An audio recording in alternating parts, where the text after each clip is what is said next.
ďakujem veľmi pekne, že tento štvrtkový večer, lebo to už nie je ani podvečer, ale večer, ste ochotní stráviť tu v tejto zostave k téme, prečo sa nevykašľať na voľby. Ja by som povedala trošku bližšie, prečo vlastne sa tieto debaty robia v rôznych mestách a mestečkách.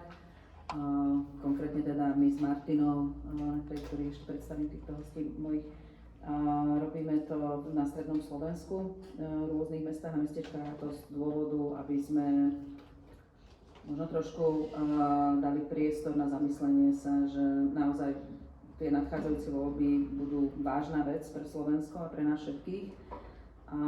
Je niekoľko rôznych mobilizačných kampaní, to znamená, nemyslím teraz tie kampane, ktoré si robia politické strany, ale kampane, ktoré robia rôzne mimovládne organizácie. Viem, že to už sa stáva pomaly aj, ako už niekedy mám obavu povedať toto spojenie, že mimovládna organizácia, ale teda rôzne mimovládne organizácie robia rôzne kampane, ktoré sú zamerané na to, aby naozaj čo najviac ľudí prišlo k voľbám. A táto je jedna z nich. Volá sa pracovne, že nechcem tu zostať, a to nie je škrtnuté. Je zamerané na prvovoličov, možno druhovoličov, a také možno uvedomenie si toho, že naozaj veľmi veľa mladých ľudí nám odišlo za posledných 10-20 rokov z tejto krajiny, a myslím si, že to už značne cítiť, keď nám odchádzajú šikovní mladí ľudia. A jedno vlastne z tých kampaní je teda skúsiť osloviť týchto prvovoličov, druhovoličov a hlavne tých, ktorí nie sú ešte ani rozhodnutí vôbec ísť voliť, aby si uvedomili dôležitosť tohto základného práva demokratického, ktoré ich rodičia vyštrangali na námestiach. Nechcem povedať, že vybojovali, lebo to nebol boj, ale vyštrangali na námestiach, a konečne môžeme od 89. respektíve 90. roku slobodne voliť, a postupne sa tohto práva vzdávame, aj tá staršia generácia, ale ešte viac tá mladšia generácia. Takto nám to vychádza z prieskumov. Takže toto je ten motív. To znamená, nie sme tu za žiadnu politickú stranu, ani vám nebudeme hovoriť, akú politickú stranu máte alebo nemáte voliť. Aj keď ja by som vám rada povedala aspoň, že koho nie, ale ani to nemôžeme. Ale o to ani nejde. Táto kampaň je z našej strany mienená viac hodnotovo a možno smerovaná k takej tej spoluzodpovednosti v tejto krajine.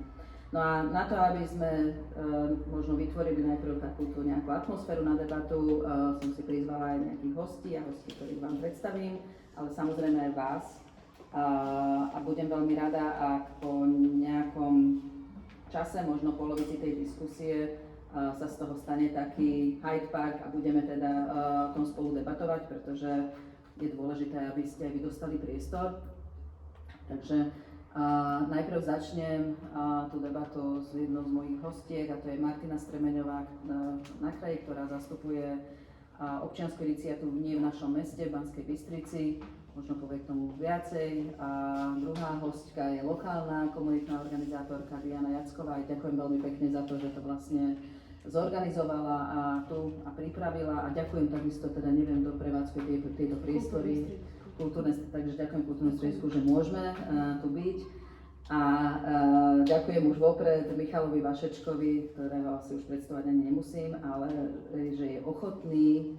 Ja naozaj musím povedať, že od januára prešli už krížom krážom to Slovensko, a ja sa mu až čudujem, ale on ešte stále ochotný chodiť a stretávať sa s ľuďmi, a niekedy je to možno až sizifovská práca, a veľakrát s rôznymi prekvapeniami, ale je to jeden z mála tých, ja hovorím, že bratislavských osobností, ktorým nevadí ísť do regiónu, a ako mi to pred niekoľkými rokmi povedal, teda verejne prehlásil na našej konferencii Human Forum, nemôžeme piť len tekvicové latte a jesť koláčiky, ale poviem to tak, ako si povedal, musíme žrať aj cibulu a slaninu, a potom budeme tomu Slovensku rozumieť, takže ja si ťa za to veľmi vážim a ďakujem veľmi pekne. Toto som ja povedal. To je ne. Ale môžem to zjemniť. To si také to je hrozné. Ale nie, veď to bol pravdivý výrok. A ja začnem teda možno takou otázkou, že ako to teda vidíte na tom Slovensku pred tými voľbami? Je to 6 týždňov do volieb približne. Ako to dnes vidíte, tú atmosféru, možno aj aké máte tušáky, že ako to môže dopadnúť a každý z vás, každá z vás pôsobíte v tom svojom aj občianskom priestore, občianskom aktivizme, tak aký z toho máte dneska pocit 6 týždňov pred voľbami? Maťa, začnem tebou. No daj. Ale tak ja mám také dva pohľady, že jedno je tá atmosféra, ktorá v tých našich bublinách nie je úplne optimistická. A trošku mi to pripomína, že sme sa rozprávali v aute, keď sme sa išli, trošku mi to pripomína Bystricu v tom 2013, keď sme volili župana. A to si tak každý vtedy hovoril, že nie, Kotleba to nevyhrá, to nemôže, že... No a potom sme sa ráno zobudili a po niektorí sme boli veľmi nahnevaní, po niektorí boli veľmi prekvapení. Tak mám pocit, že tá atmosféra je taká podobná, že možno aj tušíme a možno aj si to nechceme priznať, že to nie je úplne dobré a možno sa nám aj úplne už nechce to riešiť a že potom teda ten 1. október bude také prekvápko. A na druhej strane to vnímam tak celkom, že pozitívne, lebo si myslím, že tá politická ponuka je momentálne relatívne v pohode. Čo jednoducho sa dá vybrať. Lebo boli časy, kedy sa úplne nedalo vybrať a bolo to zase o tom, že voľme menšie zlo a ja si myslím, že teraz sa dá voliť úplne spokojne, že bez toho, aby som ja nejako prižmurovala dve oči, že komu to hodím, že úplne v pohode mám si čo vybrať a s tou voľbou budem úplne spokojná. Ešte kým, Michal, ty to tak podľa mňa zobereš útokom. Ja ešte by som dala Diane najprv slovo, že ako to vidíš ty, Diana, tu v Revúcej z pohľadu Revúčanky? Ja sa veľmi, akože asi najčastejšie pohybujem v okruhu mladých ľudí, vo veku od asi 14 do 25, 6, dajme tomu. A tak som sa posledné dni, týždne akože občas tak niekoho spýtala, že či sa chystajú voliť, alebo že koho sa či chystajú voliť a podobne. Či už akože o tom premýšľali. A to, čo si všímam je, že je ťažké sa o tom rozprávať. Že ako keby tá téma je veľmi dlho tabuizovaná. Mám pocit, že už akože aj staršími generáciami, už len o tom, hej, že o čom sa akože nemá baviť v spoločnosti, alebo niekde je v rodine, no tak politika tam určite patrí medzi tieto témy, o ktorých sa nebavíme, lebo je veľmi možné, že tam narazíme na ten nesúhlas, áno, na názorové rozdiely. Čiže toto určite veľmi silno vnímam, že a pritom akože ja sa to nepýtam s tým, že hej, no povedz, koho ide voliť, alebo čo, že nejako útočne, ale že veľmi často sa to stáva, že vycítim tam tú takú ostýchavosť alebo obrannú pozíciu, aj keď to tak nemusí vôbec byť, hej. Takže toto je také pre mňa, že by som bola veľmi rada, kebyže sa to mení, kebyže tie témy vieme rozoberať proste s takou slobodou, bez ohľadu na to, že koho volím, hej, že nepristupovať k tomu, že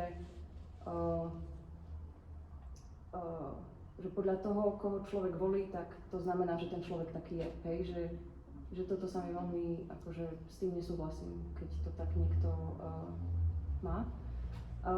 A čo sa týka teda tých mladých ľudí, tak najčastejšie od nich vnímam skôr takú odozvu, že buď už majú jasno, koho chcú voliť a uchyľujú sa k tým skôr liberálnejším voľbám, alebo sú úplne takí, že vôbec nevedia. Ale všimla som si, že to veľmi závisí od toho, z akého sociálneho prostredia mladí sú. Čiže ak väčšinou, aspoň iba teda z mojej skúsenosti, to nechcem hovoriť, že je to fakt všeobecný, ale ak pochádzajú skôr zo sociálne slabšieho prostredia, tak idú skôr tým smerom extremistickejším, než naopak. Alebo teda potom veľkú rolu zohráva aj vzdelanie. Čiže to je to, čo si ja všímam. Ale zase ja sa akože v oblasti politiky nepohybujem profesionálne, len vyslovene medzi tými mladými ľuďmi. A tí ma zaujímajú. Michal. A hneď zareagujem na predrečníčku. A to nie je teraz poučovanie, len my sme si zvykli na Slovensku hovoriť, že teda s tou politikou my niektorí veľa nemáme a my to nechceme riešiť. No a to je, ja vždy chcem ľudí upozorniť na to, že čokoľvek robíme, aj to, že tu sedíme, tak robíme politiku. Ale nie v tom zmysle straníckom a nie v tom zmysle politickej politiky. Slovenčina, a teraz nechcem sa nikoho uraziť, nechcem, aby ste boli nahnevaní, ale slovenčina z rôznych dôvodov historického vývoja je to jazyk, ktorý naozaj sa vyvíja posledných ani nie 200 rokov, nemôže súťažiť s jazykmi, ktoré sa vyvíjajú 1000 rokov.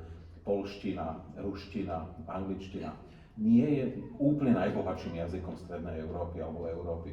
A my na množstvo vecí nemáme svoje výrazy. V tej politike, v angličtine máte na politiku 3 výrazy, ktoré zásadne odlišujú to, o čom sa bavíme. Politics, policy a politik. To sú úplne rozdielne veci. No a my teraz nerobíme politics, ale vyslovujeme sa k policy. A to je úplne legitímne, v tom nie je problém.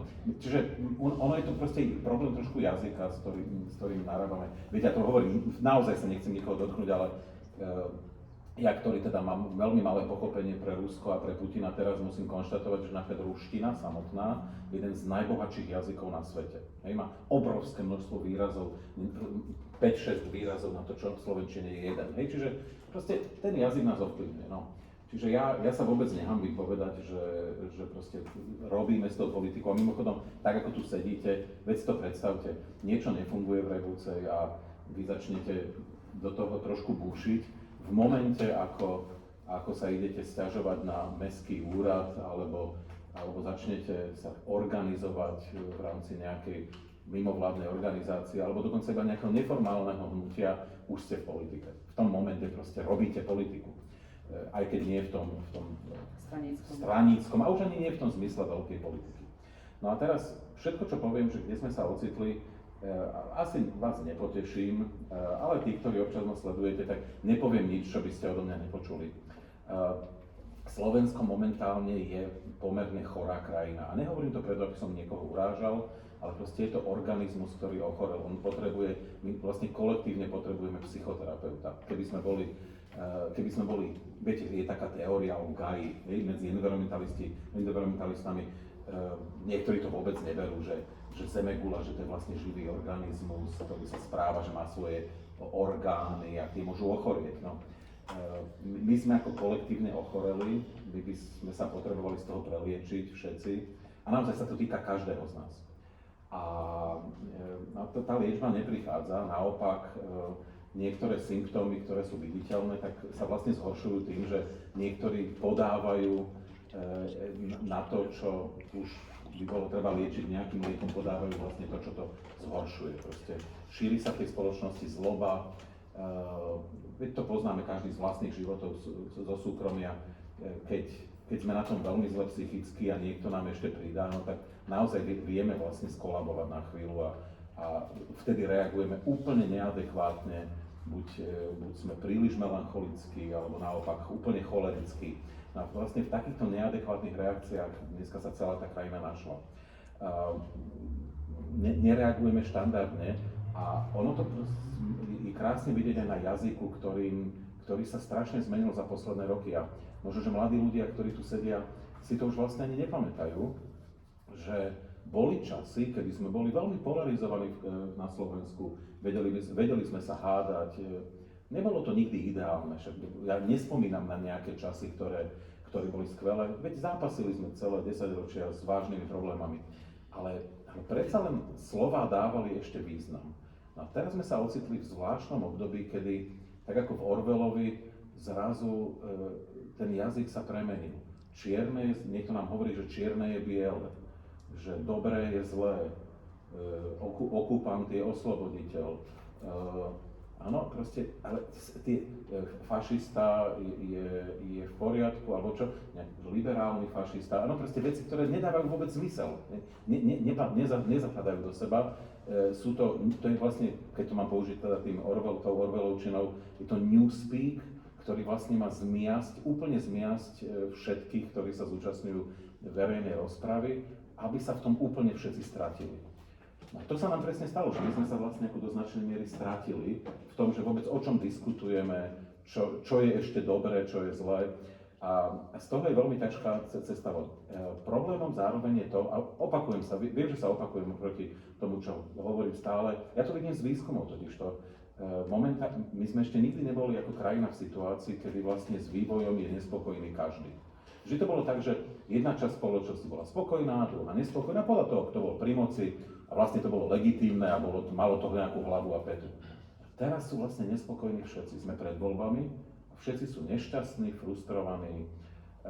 No to je problém, lebo to volá po pomste. Proste stav, kde obrovské množstvo ľudí pôjde k voľbám preto, aby sa pomstilo niekomu. Či už za skutočné, alebo veľmi často za domnelé krivdy, ktoré sa im tzv. Udiali.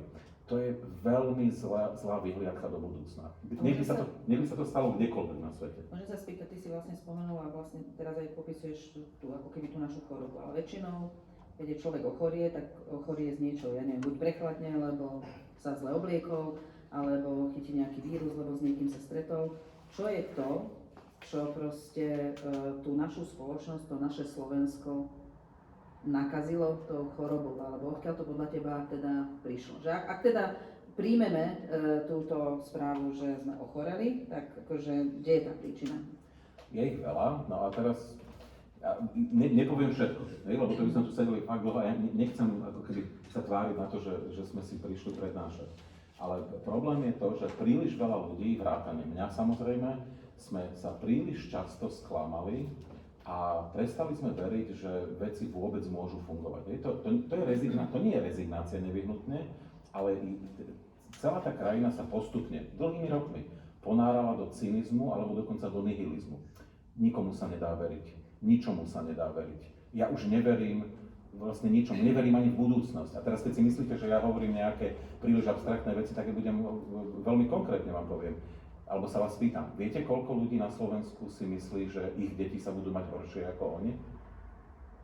Podľa nášho výskumu z februára 88% ľudí. To je drvivá väčšina. A teraz si predstavte, že v tom sú aj ľudia napríklad z Bratislavy, kde sa ešte relatívne darí niektorým, áno? Čiže bez toho, aby som hovoril niečo zlé na revolúciu, tu možno to ani nie je 88, ale možno je to viac. Proste, no lenže dobre, keď ste presvedčení, že všetko pôjde zlým smerom, podľa toho sa začínate aj správať. To je to nebezpečenstvo. Toto je jedna vec. Čiže tá nedôvera, ktorá bohužiaľ bola systematicky pestovaná, vzájomne sme si ju vypestovali, aj voči inštitúciám, aj medzi sebou. Ale skúsenosťami na dobu. Aj skúsenosťami. Ale potom to má druhú stránku mince, ktorú by sme mohli rozoberať ďaleko širšie. Ja pôjdem iba po jednej línii. No to je samozrejme, aké hodnoty sme si na začiatku transformácie dali do vienka. A ja som pamätník a ja si spomínam ešte na začiatok transformácie, veľmi veľa ľudí malo až takú slepú vieru v niečom, že tá transformácia dopadne dobre. Robili sme chyby, všetci. Ale nie úplne, na rozdiel od napríklad aj susednej Českej republiky, sme hovorili o hodnotách, ktoré by mali byť dôležité pre nás. Jednoducho prišiel v jednom momente Mečiar a povedal, že toto bude Švajčiarsko, ale pod Švajčiarskom si ľudia predstavili tie hodinky, ktoré oni všetci nosia, za 25 000 eur. A predstavili si pekné autá, no lenže problém je, že je to vyprázdnené. Už 30 rokov je to vlastne vyprázdnené. Tam nie sú nejaké hodnoty, to je len o tom, že poďme po materiálnom úspechu. A teraz pozor, všetci chceme byť úspešní aj materiálne, každý má rád pekné veci okolo seba, alebo aspoň veci, ktoré trošku uľahčia život, lenže problém je, že ak to zostane iba v tejto rovine, tak je problém. A keď si myslíte, že preháňam, tak zase odkážem na množstvo výskumov, ktoré sa robili, ten dôraz na matériu a vlastne nič iné je tak veľký, že keď sa ľudí spýtate na to, čo ich trápi v spoločnosti, tieto témy masívne dominujú. Ale že masívne. A zase poviete, no počkaj, ale to je normálne, že dominujú, však chlebové témy všade dominujú. Áno, ale predsa len tam občas býva aj niečo iné.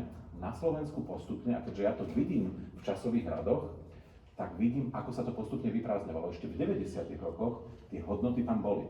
Oni postupne odchádzali do nižších a nižších, ako na nižšiu a nižšiu prioritu a zrazu v top 10 problémoch máte veci, ktoré súvisia vlastne s kvalitou života, ale v materiálnej oblasti. Ale kvalita života samozrejme má aj svoju nemateriálnu dimenziu a dokonca veľmi dôležitú. Ano? To je práve o tom, aké sú interakcie medzi ľuďmi. Či v meste máte nielen pekný kultúrny dom, ale že či je naplnený kvalitnou kultúrou. Ano? A takto by sme predsa mohli pokračovať. No a to zrazu prestávalo byť dôležité, vyprchávalo to. No a to je to, ako si to proste zadefinujete na začiatku, v tomto prípade transformácie, alebo dokonca aj štátnosti, tak sa to reprodukuje postupne. Dá sa to zmeniť, to neznamená, že sa to nedá zastaviť. Áno, ak by som to povedal, že dekonštruovať a rekonštruovať, áno, ako ste si to skonštruovali, no ale my to zatiaľ nie úplne zvládame. A napríklad takáto diskusia je presne o tom, že poďme to dekonštruovať, že kde sa stala chyba. A posledné, čo poviem, no tak z toho proste pramení tá naša rezignácia, ktorá nás obklopuje. Príliš veľa ľudí vlastne strátilo nádej do budúcna. Ja už som povedal, že ako ľudia pozerajú nielen na budúcnosť svojich detí, ale aj na to, že čo ešte vlastne plánujú so svojím životom. Ja musím vám povedať, že to je pomerne tristné, lebo tak sa vlastne správa populácia, ktorá vie, že bude mať vážny problém. Už čoskoro. A rýchlo proste treba sa zabezpečiť pred tým problémom, ktorý príde. A toto musím povedať z tých výskumov lezie stále viac. No a keď mám, a týmto zakončím tento úvod, že od toho sa odvíja aj to, nakoľko sú ľudia vôbec ochotní sa angažovať pre veci verejné. A teraz si nemyslíte, že je to úplná tragédia, že nikto sa tu neangažuje, všetci. Nie je to pravda, pretože tá občianska spoločnosť, ktoré bolo zvláštne, jak ty si povedala niečo, že ani nehovoríme o mimovládnych organizáciách, lebo to je pomaly nadávka. No. Tí, čo s tým prišli, tomu vôbec nerozumejú, lebo mimovládne organizácie, to je vlastne iba právny status nejaký, tá občianska spoločnosť to je strašne široký pojem, to nie sú iba mimovládne organizácie, tak ako ich poznáte niektoré, to sú rôzne iniciatívy, to sú cirkevné spolky, to sú komory, to sú organizácie v samospráve, typu ZMOS, to je monumentálna súčasť občianskej spoločnosti. To môžu byť organizácie tripartity, zamestnávateľ, zamestnanci, áno? To je občianská spoločnosť par excellence. To máte neformálne rôzne združenia, svojpomocné skupiny. Viete, aké je to dôležité? Teraz možno niekto usmievate, ja nehovorím teraz o anonymných alkoholikoch iba, hej? Ale nie, vážne, to je spústa, ja neviem, ženy, ktorým zomrelo dieťa.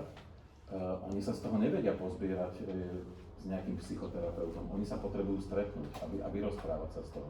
To je jediné, čo pomáha. Čiže tá občianská spoločnosť má obrovské množstvo podôb. Včelári, polovníci, rybári. Mám pokračovať? Viete, rybárov. Viete, koľko je rybárov na Slovensku? Iba tak akože kvôli srande. 200 000. No to je akože naozaj monumentálna časť občianskej spoločnosti. Čiže ľudia sa angažujú. To nie je pravda, že by sa neangažovali. No ale problém je, že napriek tomu všetkému, čo som vymenoval, tá participácia jemne klesá za posledné roky. Nie dramaticky, ale jemne. A to je vlastne svojím spôsobom facka nám samým, lebo my sme očakávali tak pred 15 rokmi, že ona bude skôr stúpať. Bude prichádzať nová generácia, ktorá nebude poznačená tým, čo bolo a úplne prirodzene bude občiansky participovať, nech už to má akúkoľvek podobu. Záchrana žubrienok v potoku, ktorý tečie z Muranskej zdychaly. Treba zachrániť miestne žaby a to je proste akože veľmi dôležité pre niekoho napríklad. No a ukazuje sa, že tá participácia klesá. A to je ako v niečom desivé, lebo na prvý pohľad to nie sú čísla, ktoré by nás mali fackať, ale čakali sme, že to bude stúpať. A tie očakávania boli oprávnené. Áno, lebo prichádzala generácia, ktorá naozaj nebola zaťažená tým, čo tam je. Našťastie sú nejaké ostrovčeky pozitívne deviácie, ale ja premostím takým príkladom, ktorý bude najprv vyzerať nie dobre. A dneska som strávila niekoľko na ten prípoj a mal teda tam ešte tú svoju kolobežku, taký ten typický look toho mladého človeka s kolobežkou vo vlaku, s telefónom v ruke a potrebuje signál, aby dokázal manažovať svoj život. A bol tam s takou jednou slečnou, zjavne s priateľkou, a to už iba ako takýto naštvaný, s meškajúcom vlaku na zemi sediaci, lebo bol samozrejme plný okrem toho, že meškal, tak iba skonštatovala, ja už len čakám, kedy odtiaľ to vypadne. Diana, prečo si ty nevypadla? Tak som žaba, že to bude vyzerať najprv negatívne, ale to je také pozitívne. Ty si sa vrátila sem do Revúcej a teraz ich potrebujem, aby si sa tu spovedala až tak akože veľmi, ale ako pre mňa si svojím spôsobom taký zjav nepochopiteľný trošku a by som možno chcela, aby je ten motív takého mladého človeka, ktorý môže byť kdekoľvek na svete, ale vráti sa do Revúcej a čo je ten dôvod a možno čo môže byť inšpirujúce pre niekoho iného. Dôvodom boli ľudia, komunita, ktorej kamoši, vďaka ktorým som sa tu chcela vrátiť. Ale vlastne myslím si, že zároveň to, že som sa vrátila, to bolo aj kvôli tomu, že som nevedela, do čoho idem. Ty si mi teraz tak pekne povedala, že neviem, že či to bol nejaký projekt alebo niečo, že choď do toho teraz, lebo kebyže potom o pár rokov vieš, do čoho ideš a vieš, čo ťa čaká, tak už by si do toho nešla. Takže myslím si, že aj toto bolo fajn, že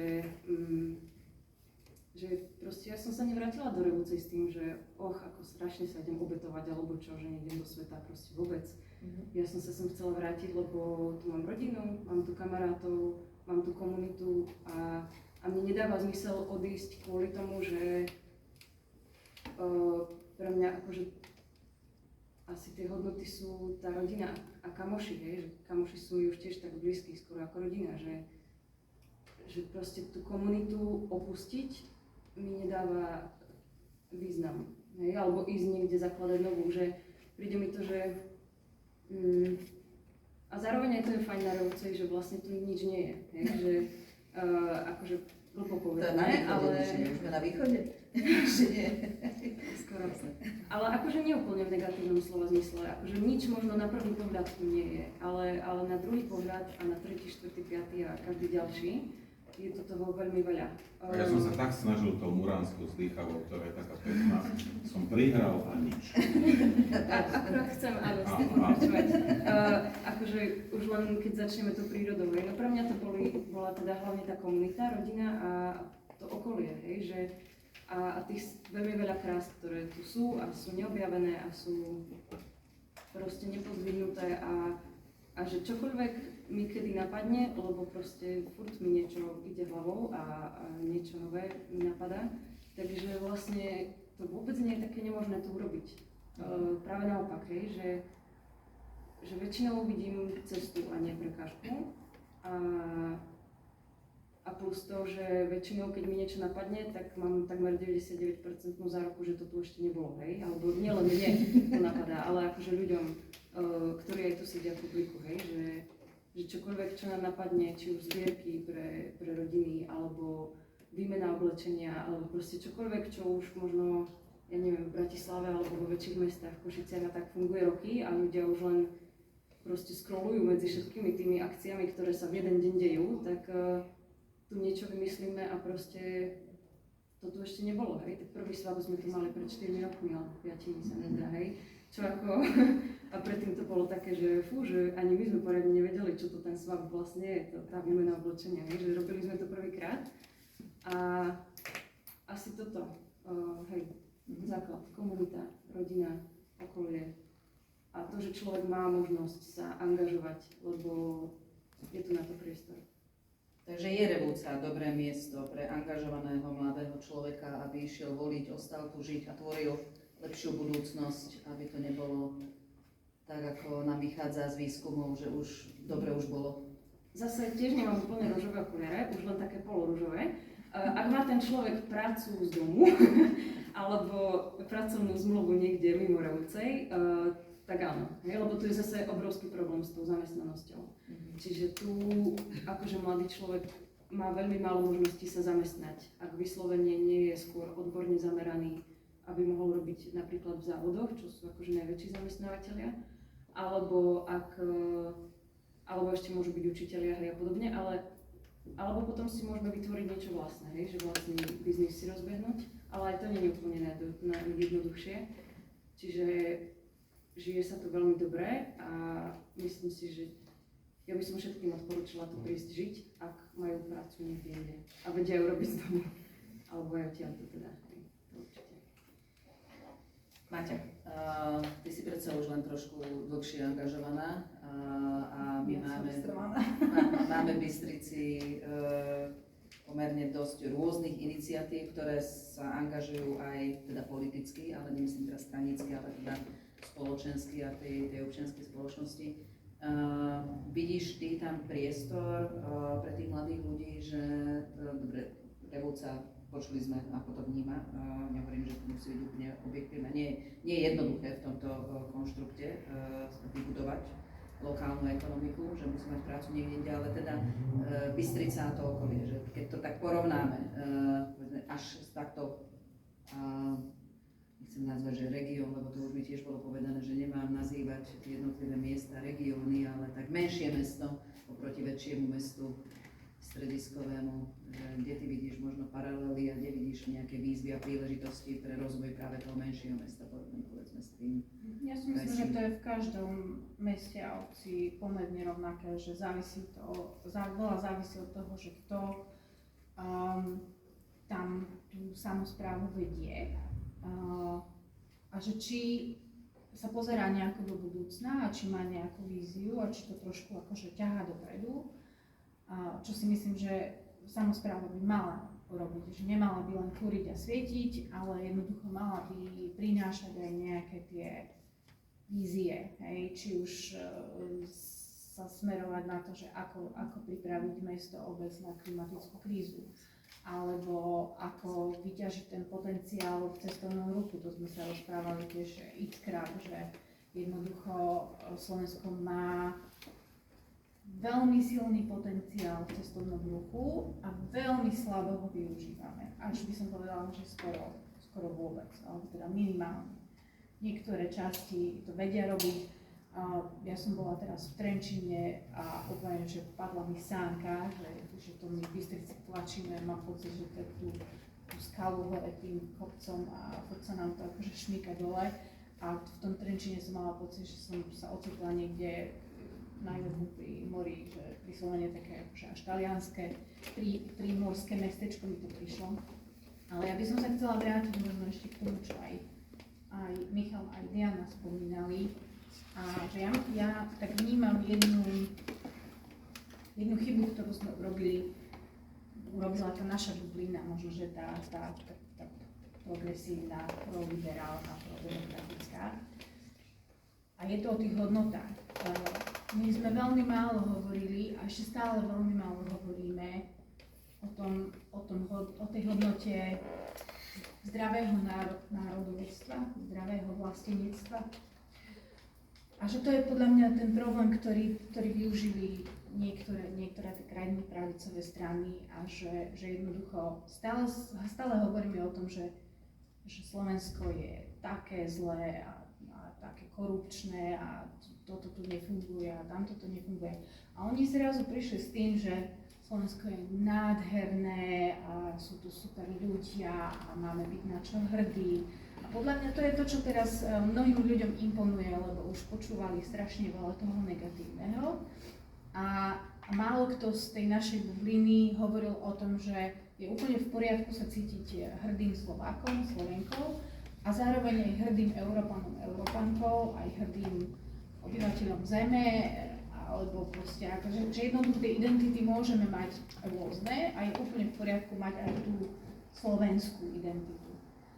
A tým, že sme o tom málo hovorili, a to znamená, že vlastne ten alternatívny narratív, ktorý prišiel z tej krajnej pravice, nemá z našej strany vyváženie. A myslím si, že toto by sme mali trošku sa snažiť zmeniť a budovať na tej hodnote aj toho vlastenectva.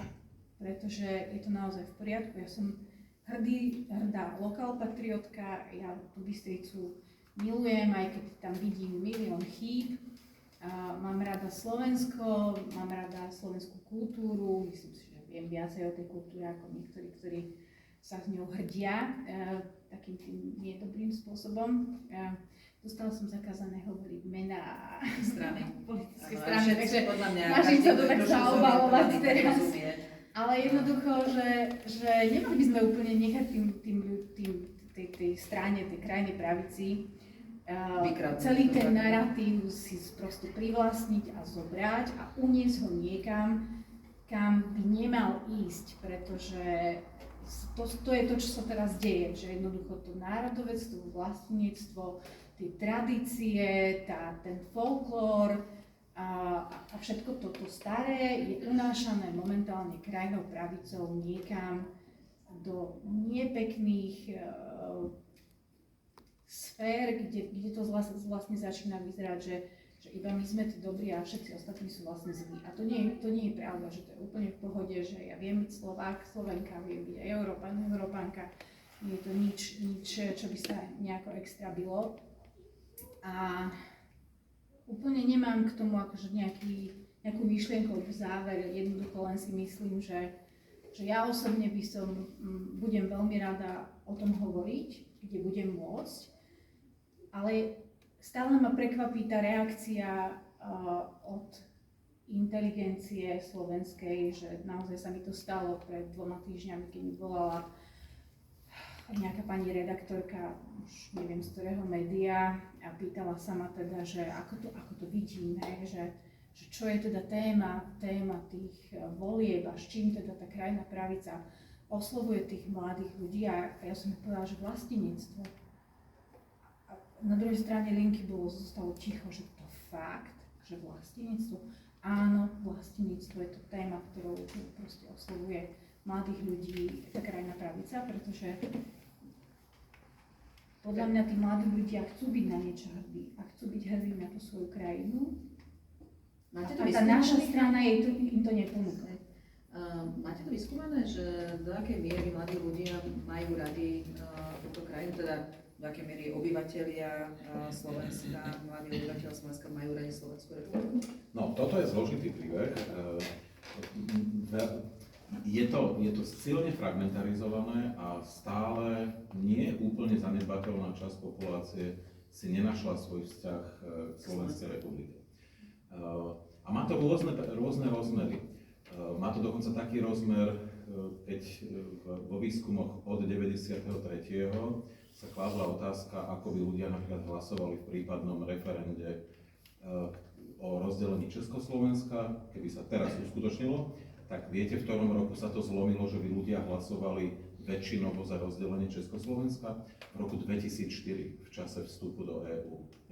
Čiže, no, ale má to rôzne iné podoby, proste je nie úplne zanedbateľná časť, ktorá sa na Slovensku necíti dobre. Necíti sa tu dobre mnoho ľudí maďarskej národnosti, rómskej národnosti, mestskí ľudia a tak. Čiže, ale to netreba z toho robiť ako vedu, lebo to je stále proces hľadania toho, že čo vlastne nejakých ľudí spája na istom území.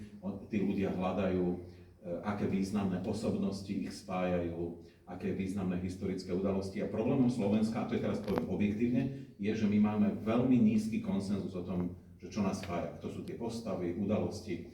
Sú krajiny v našom okolí, ktoré v tom majú v podstate veľmi silný konsenzus. Všimnite si, že my máme konsenzus tak ako na Štefánikovi, lebo vlastne nikto nevie o ňom takmer nič. Naozaj, že my dokonca ani nevieme, že či on bol liberál, konzervatívec, monarchista, lebo sa nezachovali tie jeho názory. A dokonca to, čo presakuje, krásna knižka, teraz vyšla veľmi zaujímavý historik, pán Kšiňan, vydal knižku o ňom pred pár rokmi, no a presakuje, že on bol monarchista, že on vlastne nechcel demokratický režim, no ale nemá na to ako úplne silné dôkazy. Vieme sa zhodnúť na Alexandrovi Dubčekovi, no a tam ten príbeh aj končí viac menej, hej. Udalosťami je to veľmi podobné, áno, je to rozpadnuté, ale to neznamená, že sa to nejakým spôsobom neustabilizuje. Otázka je, aby ten proces bol inkluzívny, aby jednoducho tí, ktorí majú názory, ktoré nezapadajú do toho mainstreamu, proste, aby sme sa o tom vedeli baviť normálne. Ale teraz zareagujem ešte, ak dovolíte, na to, čo sme tu hovorili. Ja budem teda, ja neviem, prečo majú ľudia za negativistu, ja budem teraz úplne pozitívne. Lebo viete, všade na svete, kde zrazu populácia na nejakom území pocíti, že to s tým územím ide zle a že nemá veľmi veľké vyhliadky do budúcna, tak sa prudko mení spoločenská atmosféra a tie územia sa vlastne ponárajú do nejakého pesimizmu. Nie sme v tom vôbec sami, naopak takých krajín je veľké množstvo. Slovensko dokonca ani vôbec nepatrí k tým, ktoré sú v tom pesimizme úplne utopené, nejak beznádejne. To by som vám teda vedel hovoriť akože iné príklady z Balkánu alebo z východnej Európy. To má úplne iné grády. Populácie krajiny, ktoré stratili významnú časť svojej populácie v tej miere, ale myslím celoštátne, ako je to u nás v tých najproblematickejších okresoch, kde naozaj niekto hovorí, že tu už vôbec nič neexistuje a naozaj odtiaľ všetci odchádzajú a oni to majú na tej celoštátnej úrovni. Bulharsko sa scvrkáva rýchlosťou, ktorá je dýchberúca. Na Slovensku vôbec my nechýrujeme o takom odchode populácie z krajiny. Tá krajina sa proste vyprázdňuje. A teraz, ja iba preto chcem do toho doniesť nejakú historickú rovinu. Toto sa dialo v histórii opakovane na rôznych územiach. Dám vám príklad. Po rozpade Rímskej ríše sa Západorímska ríša začala vyprázdňovať postupne.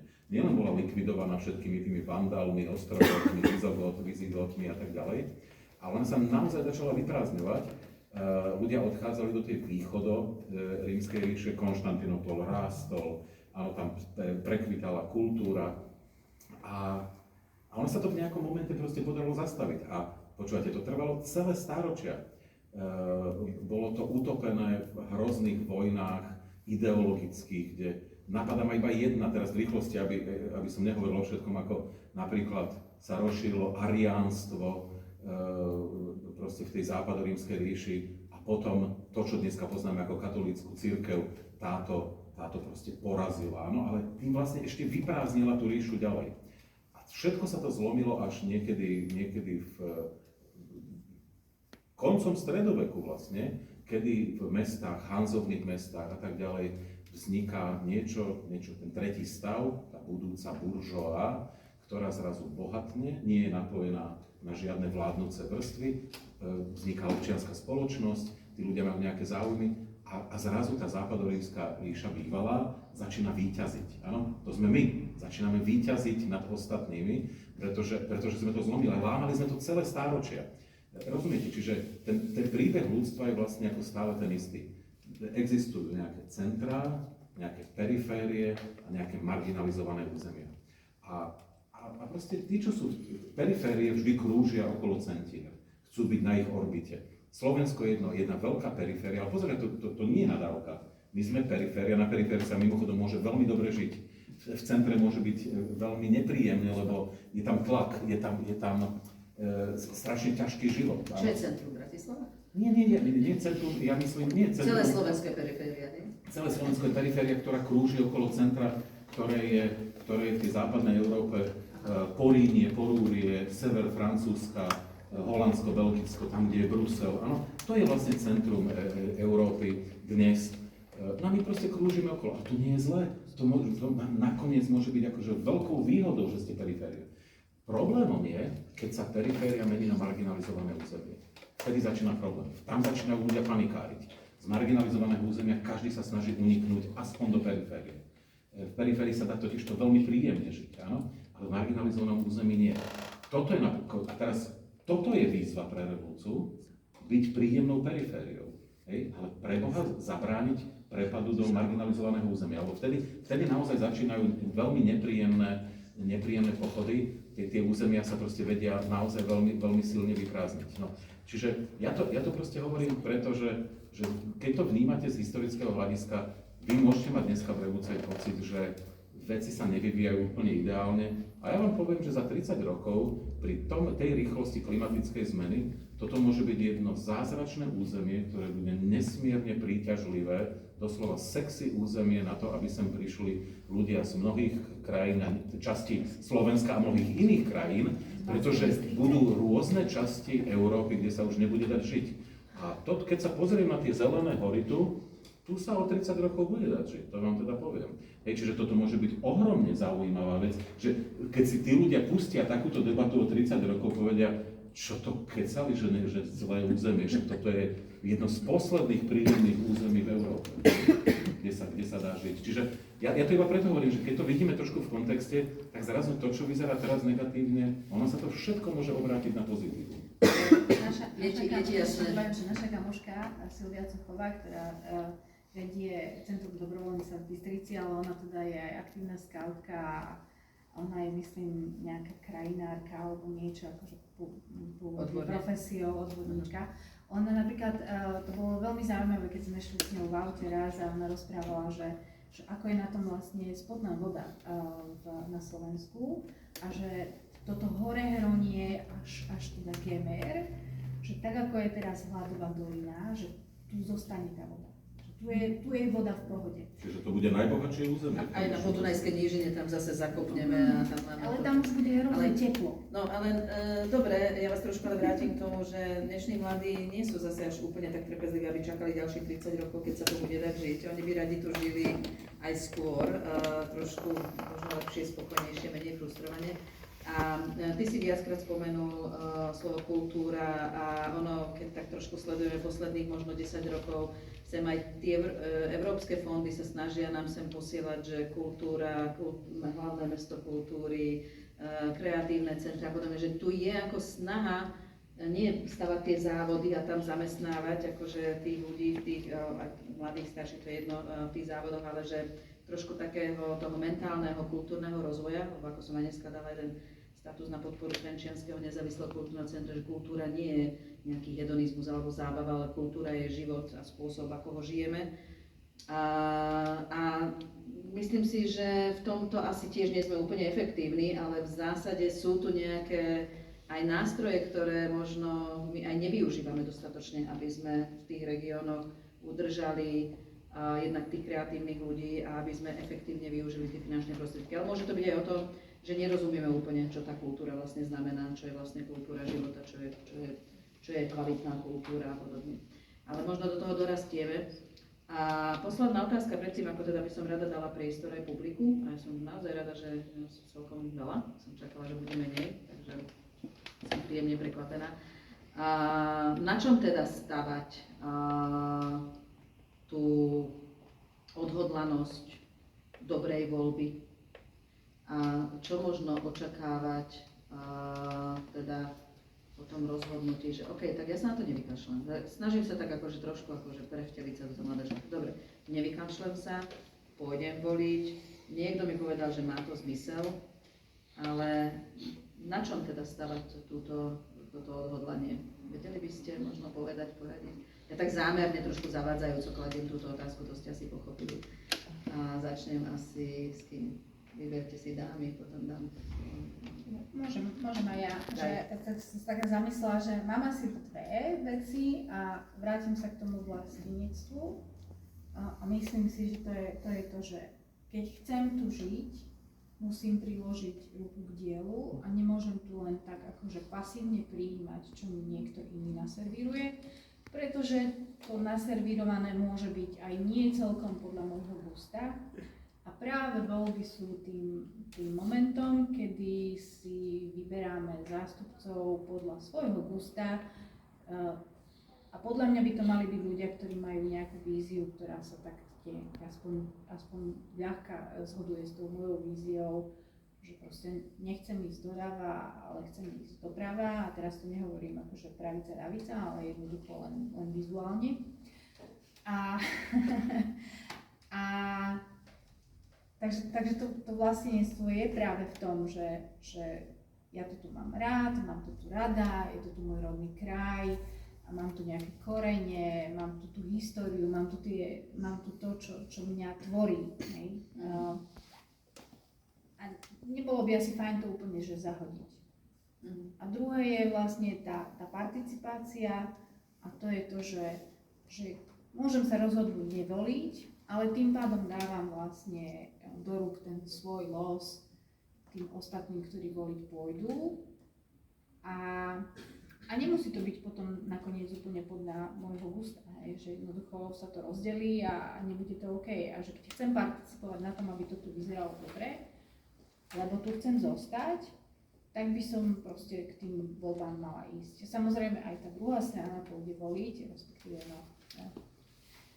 krajná pravica. A oni sú disciplinovaní. A to teraz akože nehovorím nejako zlom, ale že mám pocit, že tá prodemokratická bublina, alebo teda tá naša bublina je niekedy taká, že my sa strašne necháme vyhodiť z konceptu. Veľmi rýchlo. Jednoducho nejaká prodemokratická strana spraví nejaké fopa, alebo nejaký faul, alebo proste niečo sa im nepodarí a proste znesie sa na nich proste veškerá kritika. Ubičujú sa navzájom. Vás už nie, lebo vy ste urobili takú chybu. Akože ja som urobila 3-krát väčšie chyby možno a že mám pocit, že trošku by sme mohli zvoliť to očakávanie od tých politických strán, aspoň teda v tom, že teda pokiaľ to nie je nejaká akože závažná korupčná vec, tak či teraz budú bojovať za legalizáciu marihuany alebo nie, že to je podľa mňa akože nie až také podstatné. Podstatné je to, že sú transparentní, že majú odborníkov, že jednoducho ten program posúva Slovensko niekde dopredu, že majú víziu, ktorá je dobrá pre Slovensko a pre nás všetkých. A myslím si, že podľa tohto môžeme voliť a môžeme voliť úplne spokojne. Ja vôbec nebudem ani v náznakoch moralizovať na túto tému.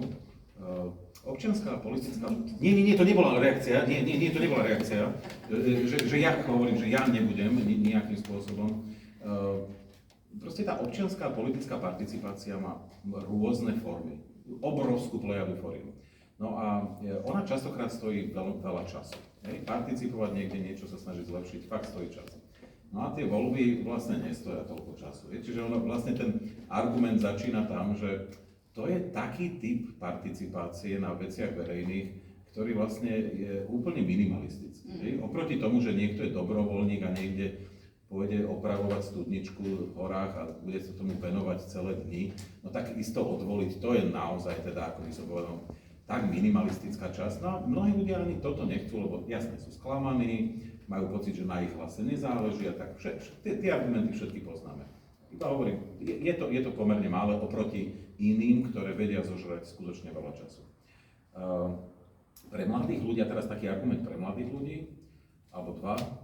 Jeden je ten, že tá naša tradícia občianskej a politickej participácie, trošku taký diskurs, trošku akože ponorím sa do sociológie, naša je taká, volá sa to parochiálna a autoritárska. My na tomto území sme nikdy nemali dramaticky rozvinutú občiansku spoločnosť v minulosti. Je to spôsobené rôznymi faktormi. Porovnávať občiansku spoločnosť na tomto území, povedzme, s vyspelými časťami západnej Európy, alebo tradične, napríklad v rámci našej monarchie bývalej, ešte keď tam patrila Lombardia. Lombardia mala rozvinutejšiu občiansku spoločnosť a viac občianskych združení ako celý zbytok monarchie dokopy. Čiže rozumiete, v tej Európe sú územia, ktoré sú naprosto neporovnateľné medzi sebou a keď to viete, tak vlastne vás to vôbec nemusí ani prekvapiť a nemusíte byť ani sebakritickí, lebo viete, kde žijete a o to viac sa môžete snažiť teraz, tu a teraz. Lebo viete, že v tej histórii to veľmi nebolo. No a ten odkaz pre mladú generáciu je, že keďže vieme, že aký typ občianskej spoločnosti a aký typ participácie tu bol, tak je to pre vás výzva. Proste, že odvoliť je naozaj ako úplný základ. O tom by sa ani nemalo debatovať vlastne. A skôr sa sústredí už na to, že čo príde potom. Že odvolím a teraz čo budem ešte iného robiť a nech to je čokoľvek. A to myslím úplne vážne, viete. A treba vlastne sa k tomu postaviť opäť bez moralizovania, pretože keď sme tu spomínali to, čo teda voláme nejaké extrémistické skupiny, viete, aj oni sú súčasťou občianskej spoločnosti, aj oni majú svoj étos. Ja s ním môžem nesúhlasiť, akože aj nesúhlasím, ale oni majú svoj étos, oni napríklad chcú chrániť Slovensko pred niečím. Oni pomáhajú niektorým konkrétnym ľuďom. To je občianská spoločnosť a je to istý typ participácie. No a práve tam je for, že vlastne ako to skúsiť dokonca spojiť, a dám vám príklad, aby som nebol abstraktný. V Trnave primátor, ktorý tam je už druhé obdobie, tak keď prvýkrát kandidoval, tak skúšal zvláštne typy akcií v meste, že dal dokopy tvrdé jadro Spartaka Trnava a miestnych aktivistov a išli čistiť potok. Teraz viete, sa tam stretli takí tí potetovaní chlapci z toho Spartaka Trnava a to, čo oni nazývali slniečkári. Tak chvíľu na seba zazerali, akože tak veľká nedôvera. Na dvoch stranách potoku. Potom, áno, a každý mal svoje dôvody na to, hej. A potom spoločne začali tie pneumatiky vyťahovať z potoka. A viete, to je strašne dôležité niečím. Obidve strany zase zistili, že počkaj, že na tej druhej strane, že to sú tiež normálni ľudia. Že oni majú tiež svoje starosti, slabosti, alebo nejaké pozitíva. A tí ľudia prestali mať zrazu rohy. A platilo to pre obidve strany, hej. A toto je spôsob, že keď už máte nejaký typ participácie, tak vlastne sa dá prekonávať to, čo vás delí. No. Ja viem, že teraz vy mi poviete, no počkaj, akože to ja teda tu v revolúcii takto nechcem. V poriadku, nájdite svoju cestu. Dá sa to, hej? No. A pre mladých ľudí ešte jedna vec. A nechcem sa dotknúť ľudí, ktorí sú seniornejší, no však ja už sa k ním rátam tiež. Tej našej a staršej generácii nie všetci dokážu dodnes byť slobodní. Hej? Neobjavili v sebe tú schopnosť byť naozaj slobodný. Tá vaša generácia to berie ďaleko jednoduchšie. Hej? Proste vy ste vyrástli v slobodnej spoločnosti, beriete to za samozrejmosť a viete byť možno slobodnejší a nesmiete to tým starším ľuďom vyčítať. Hej? No ale práve preto, že je tu toľko ľudí, ktorí nie úplne, by som povedal, oceňujú to, že žijú v slobodnej spoločnosti, no tak práve to je vaša šanca. Proste ako prevážiť to, aby tá spoločnosť zostala slobodná, alebo bola ešte slobodnejšia. Pričom ja opakujem znovu, ja si myslím, že slovenská spoločnosť je slobodná, Slovenská republika je veľmi slobodnou krajinou. Rozhodne slobodnejšou ako mnohé v okolí. A to je vlastne stále veľmi príjemné zistenie o našej krajine. Čo uvidíme, či bude. No však, preto hovorím o tom vo vzťahu k mladým ľuďom. A v prítomnom čase. Hej. Diana, na čom môžu podľa teba stavať mladí ľudia? Si jedna z nich? Čo?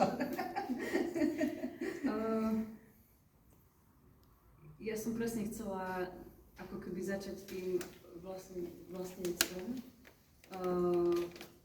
lebo prvá otázka nie je, že prečo ísť voliť, ale že či tu chcem zostať, hej, ako tá kampaň. Že proste rozhodnúť sa, chcem tu zostať a potom, OK, ak tu chcem zostať, tak mám takéto právo volebné, ktoré mám možnosť využiť a ak tu chcem zostať, nevidím dôvod ho nevyužiť, lebo mi dáva možnosť rozhodovať o tom, ako sa tu budem mať, keď tu chcem zostať. Hej. Čiže ako keby jednoduchá rovnica mi to príde. A to, na základe čoho sa rozhodnem, je asi to, že aké možnosti mi tá voľba prinesie. Jednak možnosti tu žiť a možnosti aj vycestovať. Hej. Lebo čo vlastne ako keby je pre mňa ten koncept tej slobody, mať možnosť odísť z bubliny, v ktorej žijem, hej. Ale nie takú možnosť, že potrebujem si riešiť víza do vedľajšieho štátu 3 mesiace a nakoniec ma nepustia, ale mať možnosť, že kúpim si letenku a na druhý deň letím, hej, a nemám problém. Alebo sadnem na vlak a idem, hej, a že mať tú možnosť aj finančnú a aj už len to, že môžem ísť za tie hranice a zažiť si tú slobodu. Ja som nezažila minulý režim, ktorý nebol až tak slobodný, ale vždy si to tak uvedomujem, že aké je to vzácne, že si to môžem dovoliť. Aj finančne, aj už vôbec, že môžem niekam vycestovať. Že považujem sa za veľmi šťastnú osobu, keďže to mám a môžem to mať. Hej. A práve aj to má ako keby jedným zo základov toho, že prečo ísť voliť, ako ho idem voliť, lebo to, koho zvolím, určí to, že či toto stále budem v budúcnosti mať, alebo mi to niekto zoberie. Aspoň ja to tak nemám. Môžem ešte doplniť, že mne sa veľmi páči, že na začiatku niekde v januári, keď sme začali rozmýšľať o tom, že pôjdeme do nejakej občianskej kampane, ktorá by mala mobilizovať voľby, a bola hrozná debata o tom, že čo je vlastne téma volieb, hej. A veľa sa rozprávalo o tom, že záchrana demokracie a tak ďalej, potom sme prišli na to, že v regiónoch vlastne úplne demokracia nie je téma, ale podľa mňa aj z tej včerajšej vašej debaty v Prešove to vyplynulo úplne, že jasne, že sloboda je tá téma. A teraz ja to vnímam aj tak, že to nie je len že sloboda, ktorú že vycestovať, čo si množstvo mladých ľudí možno nevie predstaviť, ale to je aj sloboda toho, že si vyberiem takú kultúru, ktorá mi pasuje, hej? Že proste mám tam aj to štúdio tanca v Bystrici, ktoré naozaj nesedí všetkým, ale môžem ísť aj na metalový koncert a môžem ísť aj na ezoterickú konferenciu a môžem ísť aj proste na ten folklór. A že keď si predstavím, čo sa dialo proste v tom čase 2014-2017 v Bystrici, respektíve v Bystrickom kraji, a možno to mnohí neviete, ale jednoducho riaditelia škôl, riaditelia a riaditeľky škôl, ktoré boli pod zriaďovateľskými kompetenciami samosprávneho kraja, dostávali reálne listy, prípisy, že jednoducho nemajú organizovať ľudskoprávne olympiády a dovolovať občianskej spoločnosti, robiť tam nejaké neformálne vzdelávanie, ale odporúča sa, aby organizovali súťaže krásy. A jednoducho to je proste tá vizitka toho, ako to tu môže vyzerať. Že jednoducho bude jedna nadiktovaná kultúra. Bude proste ten slovenský folklór, ktorý možno niekto úplne neznáša, ale proste to bude tá ponuka, pretože štúdio tanca pohorí, lebo nebude mať zdroje na svoju činnosť. Čiže aj v tom je tá sloboda. Že to nie je len o tom, že vycestujem, ale to sú aj tie malé denné rozhodnutia, že idem tam a užijem si to. Ale presne je tá sloboda toho, že môžem sa organizovať, môžeme vytvoriť nejakú skupinu s nejakými záujmami. Tak.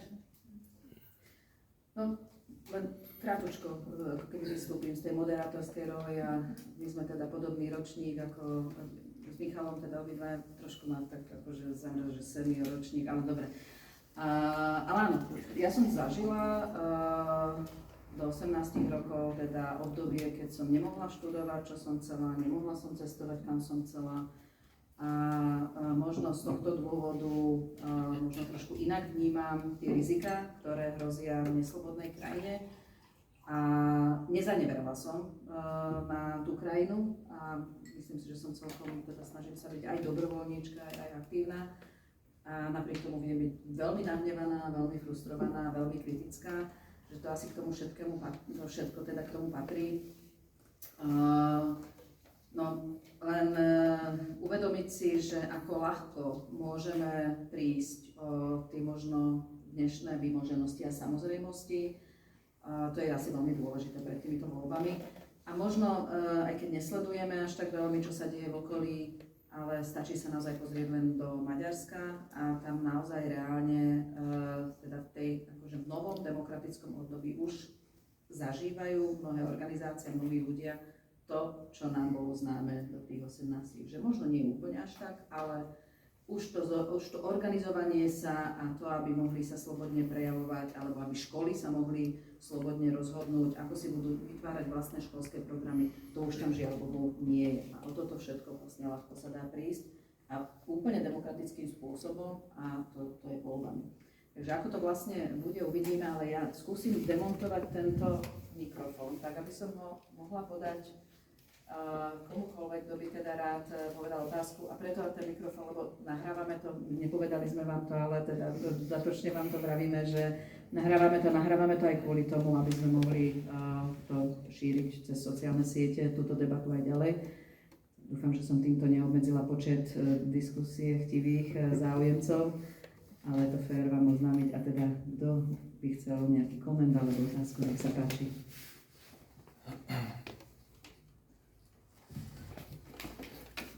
Ďakujem pekne.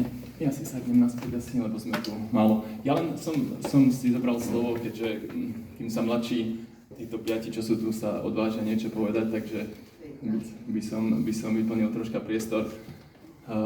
Ja som sa tešil aj na túto diskusiu, však s pánom Vašečkom sa troška poznáme a sledujem to jednak mediálne, jednak keď je možnosť, tak aj chodím na diskusie. Takže ma to veľmi zaujalo, že táto osobnosť aj vlastne dámy, že sem prídu, ktoré tiež už viem, kto sú. No a som čakal, že bude to aj lepšia účasť tých mladých, lebo je to, názov bol asi taký, že prvovoliči alebo mladí ľudia by mohli ísť voliť a mohli by troška nasmerovať tú krajinu tam, kde by mohla ísť a nie tam, kde to hrozí, že by išla. No ale dobre, tak sú tu možno, že asi 5. To už nezmeníme, to už tak je. Hej. Tak by som možno, že ešte len to... My sme tam hovorili, ako vyplňam čas, hej? My sme tam hovorili, že spomínali sme demokraciu, hej? Myslím si, že takto ako pozerám na týchto mladých ľudí, demokracia je dosť také nehmatateľné, taká nejaká floskula, ktorá sa zvykne hovoriť. Takisto aj sloboda. My nevieme presne, čo ten pojem znamená a keď hovoríme to niekomu, že si musíme bojovať o slobodu a musíme zachrániť demokraciu, tak ako tí mladí ľudia, keď sa pozrú, tak akože máme slobodu a čo je to tá demokracia, je to zase nejaká sloboda voľby a tá tiež tu je, tak oni to, neviem, či to cítia, nech to povedia, či oni aj vo svojich rodinách, či cítia ohrozenie tej demokracie a tej slobody a vlastne, čo tu tá sloboda je, hej. Demokracia je vlastne, že viete byť slobodní do tej miery, aby ste neohrozovali toho druhého, kde vlastne končí vaša sloboda, takže sú tam tiež nejaké pravidlá.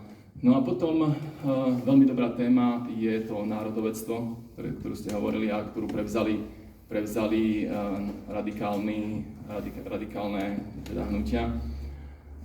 No a tiež by sme si mali, my sme sa tak tradovali, že akí sme my Slováci šikovní, rozumní a vlastne keď my dostaneme príležitosť v tom svete, tak my niečo dokážeme. A neviem, či máme tu výnimočnosť, pretože poslednými 4 rokmi, čo intenzívne sledujem spoločenské dianie, ja som sústavne medzi tou depresiou a frustráciou, hej, to si vnímaš správne. Hej. A vlastne tá hrdosť na to Slovensko, mne sa to úplne vytratilo. Hej. Máme tu aj vojnu a keď bola otázka, my sme tu aj s Peťom sme si vymenili ten istý postoj, že keby sme mali ísť akože narukovať a že brániť vlast, že by proste, samozrejme, že kto iný ako Rusko by nás mohlo v súčasnosti ohroziť, takže akože pre koho by sme mali bojovať? Hej. Za koho? Za týchto ľudí, čo sú vlastne, sympatizujú s Ruskom, za tých máme sa dať, teda nasadiť svoje životy. Ďalšia vec, potom prišla tá informácia s tými ľuďmi, čo odmietali vojenskú službu, respektíve bojovanie.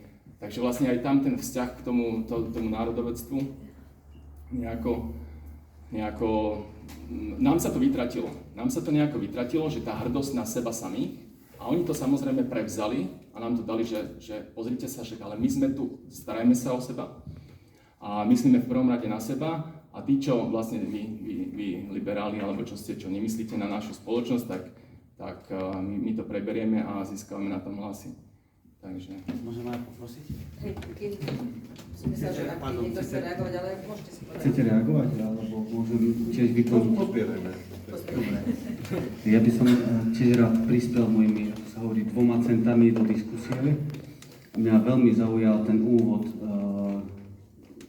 na pána Vašečku, že odporúča jesť aj tú cibulu a slaninu. A ja som si to zobral teda k srdcu, pretože to podľa mňa nie je náhoda, že sa toto deje, ale ja som naozaj si dnes ako väčšinou vegetarián išiel kúpiť tresku a 2 rožky pred touto diskusiou, lebo som myslel, že tu prídu aj the Republicans. na debatu a povedal som si, že kúpim si tú tresku, aby ja som akože sa tak viac cítil s nimi, ale to tiež to len vyplňam čas. A ešte mám jeden projekt, ktorý by som chcel spomenúť, to je taký môj súkromný, hovorím tomu, že adoptuj si svojho skína. Ja mám takého chlapca, ktorý mi vypisuje na Facebooku všetky tie hnusoby, ktoré oni vedia vypisovať, od liberálneho fašistu a zapredanie, za feťák a všetko mi to dáva pravidelne a ja mu stále akože Milanko, ty môj kamarát a proste ja mu to takto dávam, no a uvidím, zatiaľ to nepokročilo teda, náš vzťah sa nezmenil, ale mám takú ambíciu, že bol by som ako veľmi rád, ako ten primátor Bročka, že dokázal dotiahnuť takýchto ľudí ku jednému potôčiku, tak toto je taká moja ambícia, že tohto skína by som chcel dotiahnuť na pivo a normálne sa s ním rozprávať, ale je to teda akože vám poviem, radšej tú tresku. Ale podľa mňa my sa tak akože na 1. októbra ocitneme pri tom potôčiku znova, len to bude tak globálne, teda tak celoslovensky sa ocitneme pri tom potôčiku. Ideme reagovať, či to ideme rozbierať? Ak sa niekto bude... Obidva ste to povedali trošku s takou nadsázkou, ale problémom je, že ja poviem jednu vec, ktorá bude trošku sa to snažiť dostať do širších súvislostí a potom budem jemne kritický k tomu priestoru, kde žijeme. To, čo zažívame my na Slovensku, sa bohužiaľ deje vo väčšine krajín toho, čo sa volá globálny západ. A to nie je o polarizácii. To je proste o tom, že už sme stratili vôbec schopnosť sa zhodnúť na čomkoľvek, že vlastne jediné, čo nás spája, nás, alebo pre mňa, za mňa kľudne hovorte ako keby za Francúzov alebo za Američanov, to je jedno, v akej skupine sa to bude diať, ktorá je silne polarizovaná, že oni sa vlastne vedia zhodnúť už iba na tom, že hovoria rovnakým jazykom. Ale častokrát už ani nerozumejú si, že inak dekódujú tie slova. Že to je strašne nebezpečné. Ja ako sociológ veľmi dobre viem, že vždy musíte veľmi precízne operacionalizovať každé slovo, ktoré použijete, lebo ľudia ho rôzne chápu. A to pozor, to nie sú tie kľúčové, vy ste použili slovo liberál, ale to sú častokrát témy ako sloboda. Máte pocit, že všetci rozumieme si, čo sme povedali slobodou. No to by ste sa čudovali. Pre mňa je sloboda niečo úplne iné ako pre niekoho, kto napríklad pod ňou vidí svoju slobodu konzumovať. On treba nemá žiadnu dimenziu slobody v nejakom abstraktnejšom slova pojme aj o tom, ako vy ste hovorili. To tam vôbec nie je. Pamätám, roky dozadu som mal nejakú debatu v RTVS a sme hovorili o slobode mimochodom s teológom a ja som skôr sociologicky, filozoficky, on teologicky. Podľa mňa to bolo aj celkom zaujímavé a bohužiaľ to bola kontaktná relácia, kde začali ľudia volať. Dodnes si pamätám nejaký človek, ktorý tam začal zjapať, že čo tu rozprávame o slobode, keď on si nemôže nič kúpiť. Proste sloboda obmedzená na jednu dimenziu. Ale ja som mu to vlastne nevyčítal. To je proste život, ktorý on žije. Takto on vníma slobodu. Takto to pochopil. No a tu máme problém, že bohužiaľ sme sa navzájom vzdialili, lebo úplne ináč dekódujeme jednotlivé výrazy, ktoré používame, vlastne si vôbec nerozumieme. A teraz nerozumieme si aj preto už, že tá spoločnosť sa začala rozpadávať už v 20. storočí do tých tzv. Bublín, to dneska sa veľa používa, ale tie bubliny tu už boli. Sociálne médiá tomu iba zasadili proste smrteľnú ranu. My sme sa v nich uzavreli, ľudia prestali vôbec mať záujem o komunikovať s niekým, navyše všetky tie Facebooky ich v tom podporujú, áno? Nepáči sa vám názor nejakého vášho bývalého kamaráta? Šup ho von z bubliny. A vlastne celé roky tí ľudia už počúvajú iba to, čo si myslí aj oni.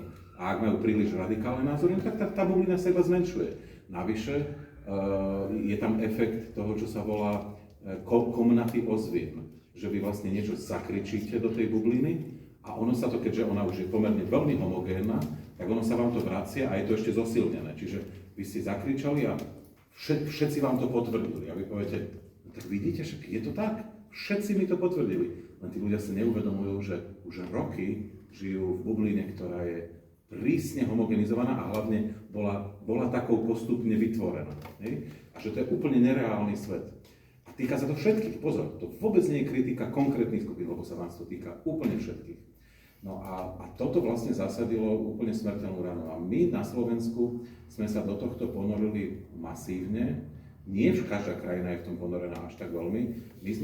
Nám totižto tie sociálne médiá zapadli do našej predstavy toho, komu môžeme dôverovať.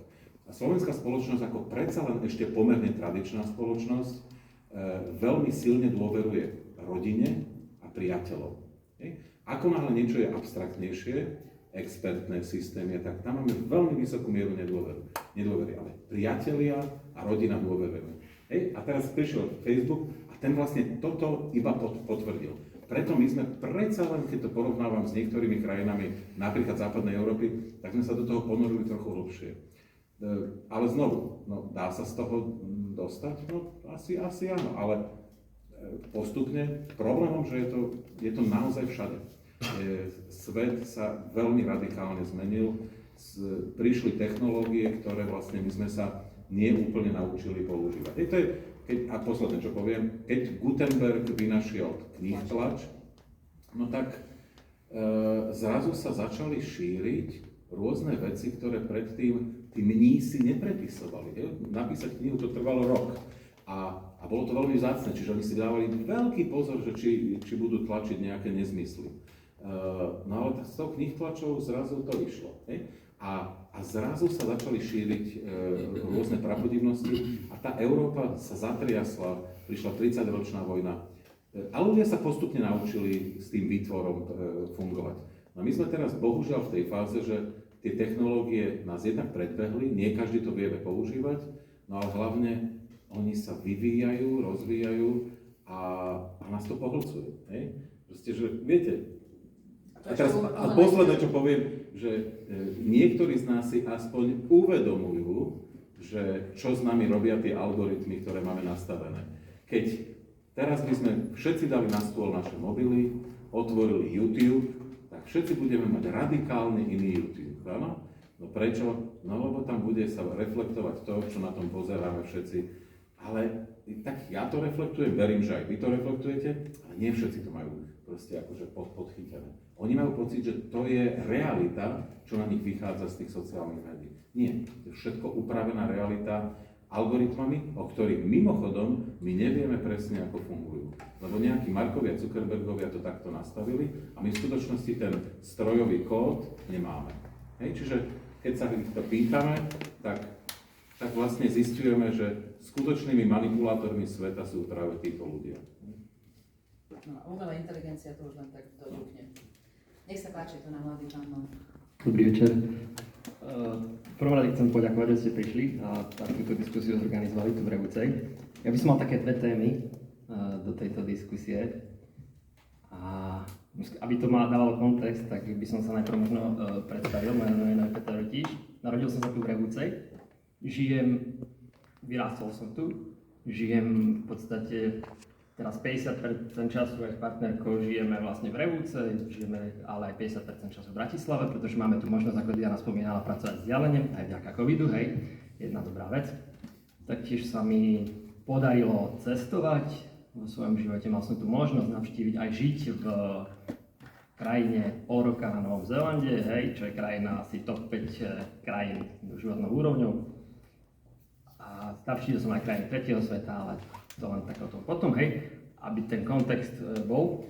No a pred pár dňami sa mi podarilo stretnúť sa s členom, budem sa snažiť nemenovať politické strany, keďže vidím, že to nerobíme, ale nazvem to tak, že prozápadnej, proeurópskej demokratickej strany s jedným pomerne vysoko postaveným členom, ktorý sa vlastne má šancu dostať, alebo majú sa celkovo tá strana šancu dostať sa do parlamentu. No a ja som sa ho spýtal, respektíve som mu tak povedal, že fandím vám v zásade, sledujem vašu činnosť, vidím, aké máte meetingy, hej, kde chodíte.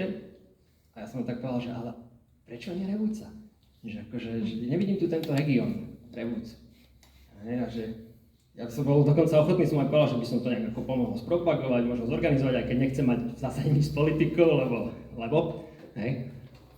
A On mi odpovedal takú vec, ktorá ma dosť zarazila, že ich, neviem, či to bol nejaký PR manažer alebo nejaký ten riaditeľ kampane alebo neviem, nejaký vedúci, im povedal, že my máme nejaké regióny, ktoré sú doslova, že no-go zóny. A ja som bol z toho, že wow, že no-go zóny, že nechodiť tam, že v rámci bezpečnosti reálne tu neprísť.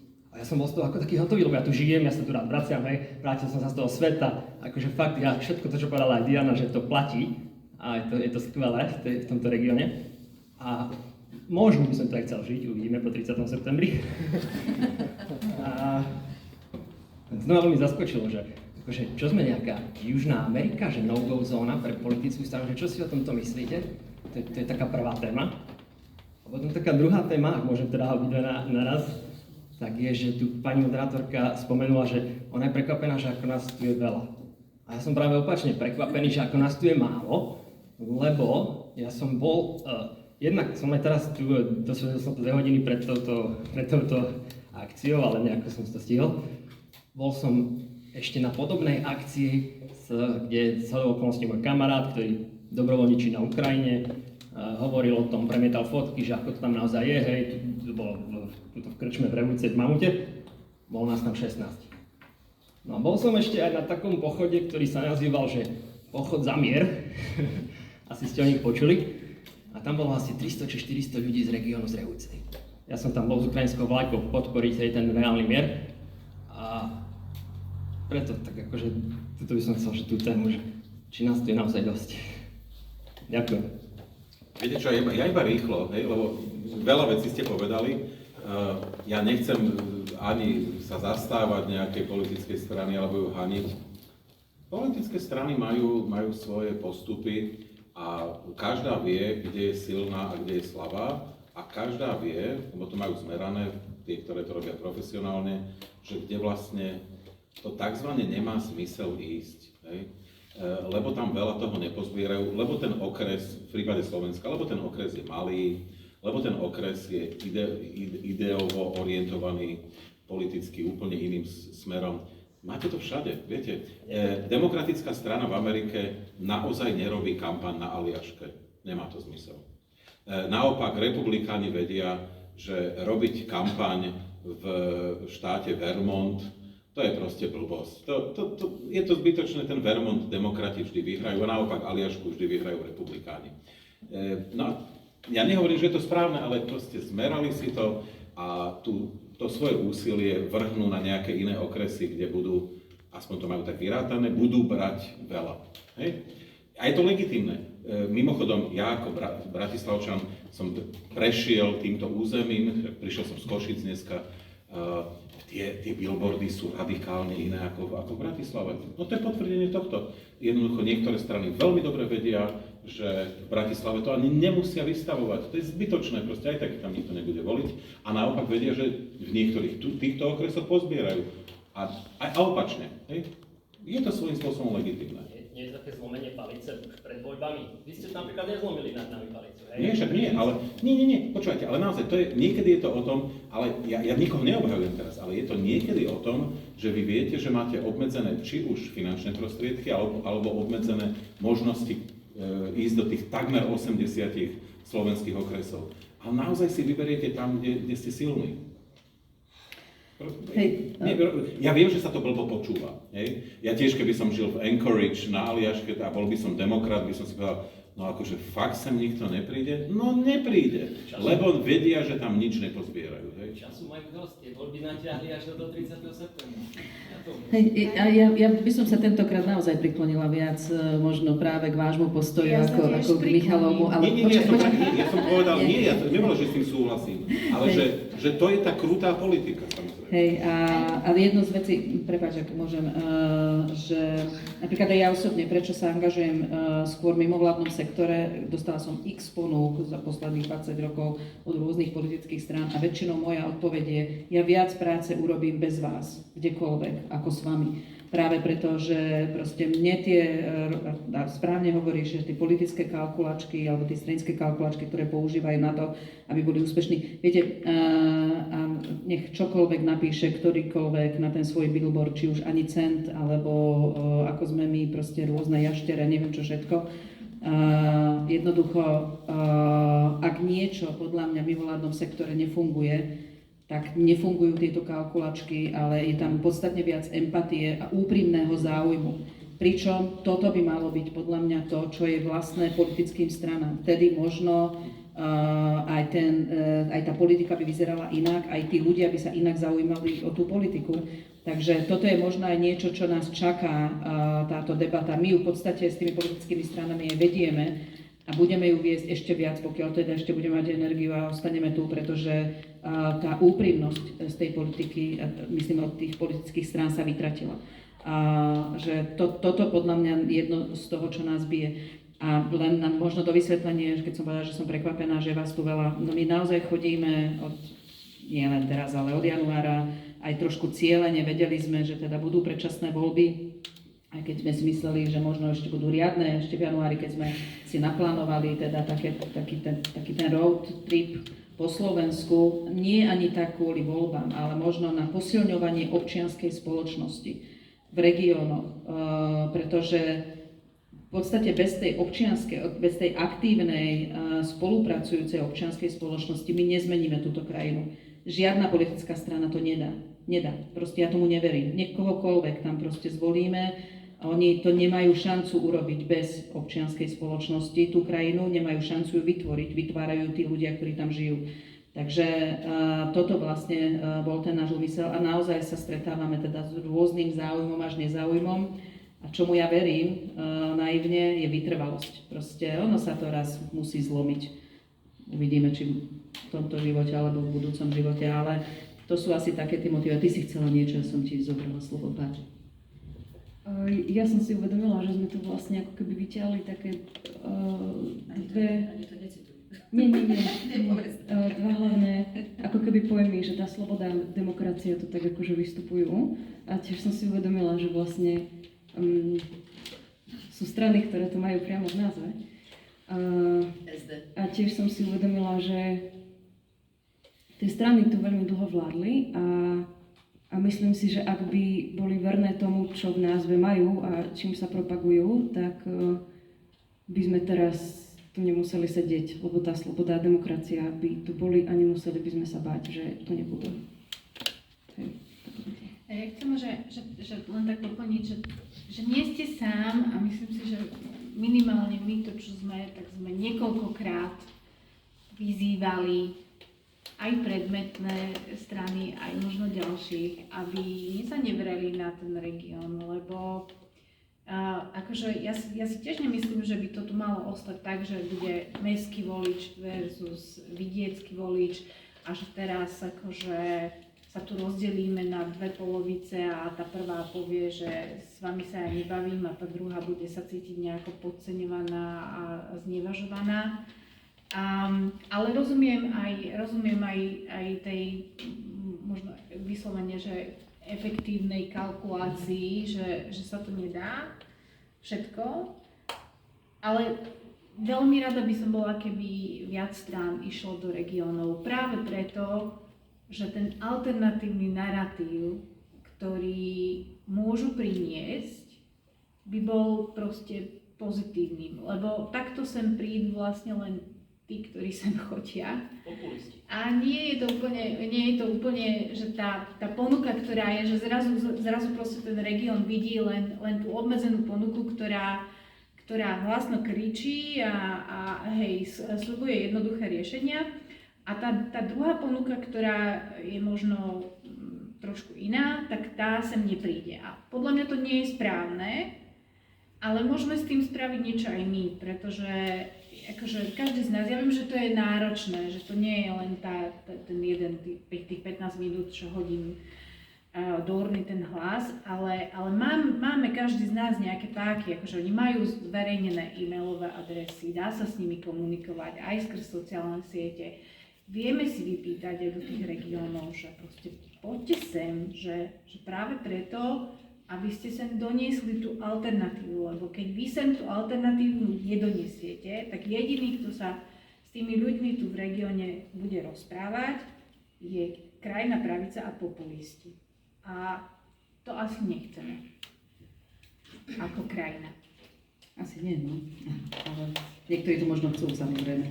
A potom je tam tých 300-400 na tom podujatí, ako ste vraveli, čo ste boli, pochod za mier a podobne. A ja som aj chcela niečo povedať, už som stratila medzi tým niek, ako som sa na teba sústredila. Takže ja si myslím, je 8:30, možno máme priestor na nejakú poslednú otázku alebo koment. Tak 2, lebo ešte je tam ten mladý pán, tak vy budete potom poslať.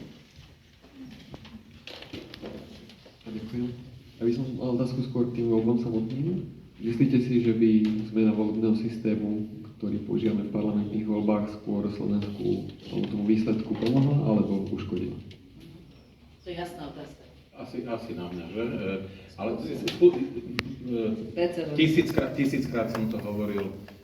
Áno, určite by to pomohlo, ale teraz nejde o to, že pomohlo. To nie je možno správne, ako odpovedám.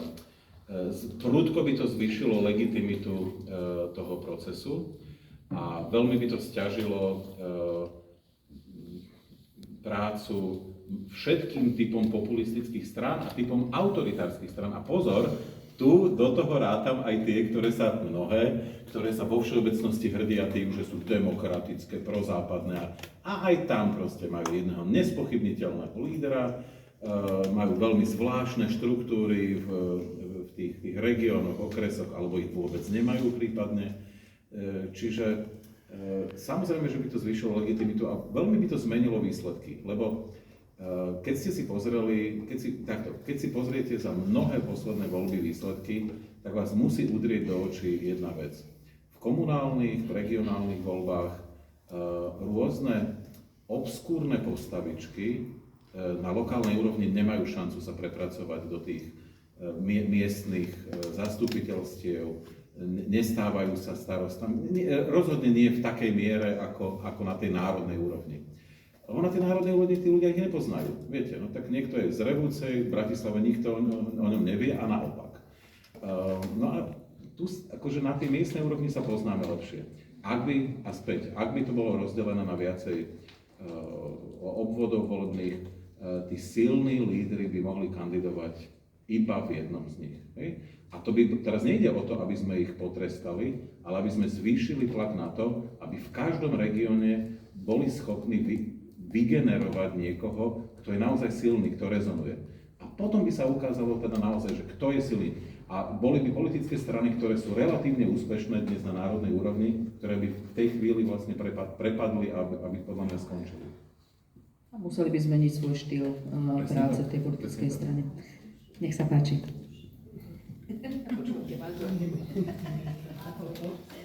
Myslím si. Ja len chcem využiť proste, že ste tu prišli hej, a vašu odbornosť. Veľmi krátko len skúste mi povedať, čo to je populizmus. Definíciu populizmu, to je prvá vec. A menujte mi aspoň 2-3 také strany, ktoré nie sú populistické. Populistické nechcem, ale ktoré nie sú populistické. To je jedna otázka, ešte mám jednu. Zase z vašej odbornosti, etnológ a tak ďalej som ho až čítal, sa s tým zaoberáte, s tým nejakých združeniach, čo sa zaoberajú to rómskou problematikou a tak ďalej.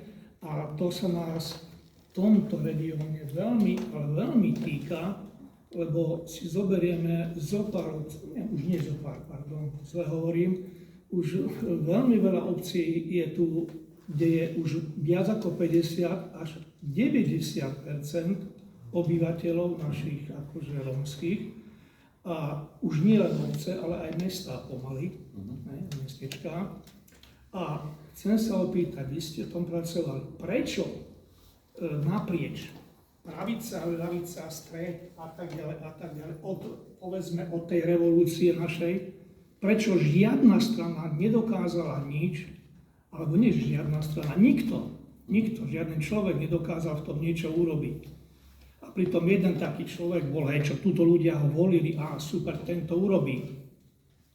Minulý predseda VUC, poznáme. Ale on nemal riešenia. Ale mal, ja to dokážem, ja to urobím. No, ale, Ale nie, riešenia nemá. Ale to je to Nikto nemá kričanie, riešenia, že- nikto nemá riešenia, ale on áno a ja za ním idem. On áno, on to urobí. Tieto veci. Dobre. No, to je dlhá debata.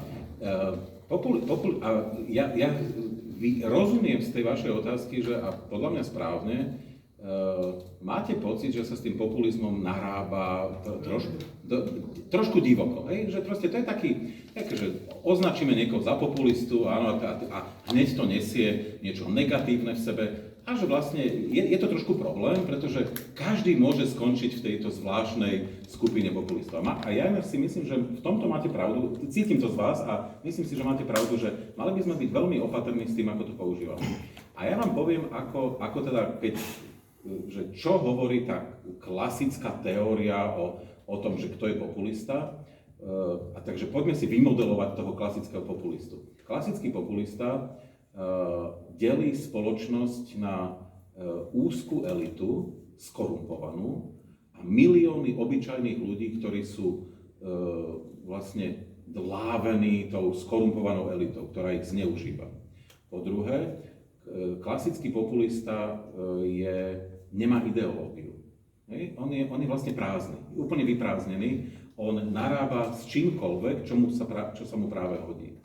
Čiže obviniť niekoho, že je populista, kto je silne viazaný na nejakú ideológiu, je vlastne problematické. Lebo to nie je klasický populista. A po tretie, klasický populista má chameleonský charakter. To, čo platilo včera, dnes už neplatí. Pred 2 týždňami povie jedno a o 2 týždne úplne to poprie. Povie presný opak. A tvári sa, že to tak má byť. No a z tohto hľadiska, keď sa pozriete na Slovensko, tak úprimne, viete, kto do toho akože zapadá úplne, že najlepšie? To nezapadá. Kto nezapadá? To nezapadá? Nie, zapadá, to nie je tak. Mnohí zapadajú, ale nie je úplne dokonale. Kto nezapadá? Fú. Viete čo, toto je ťažké, no.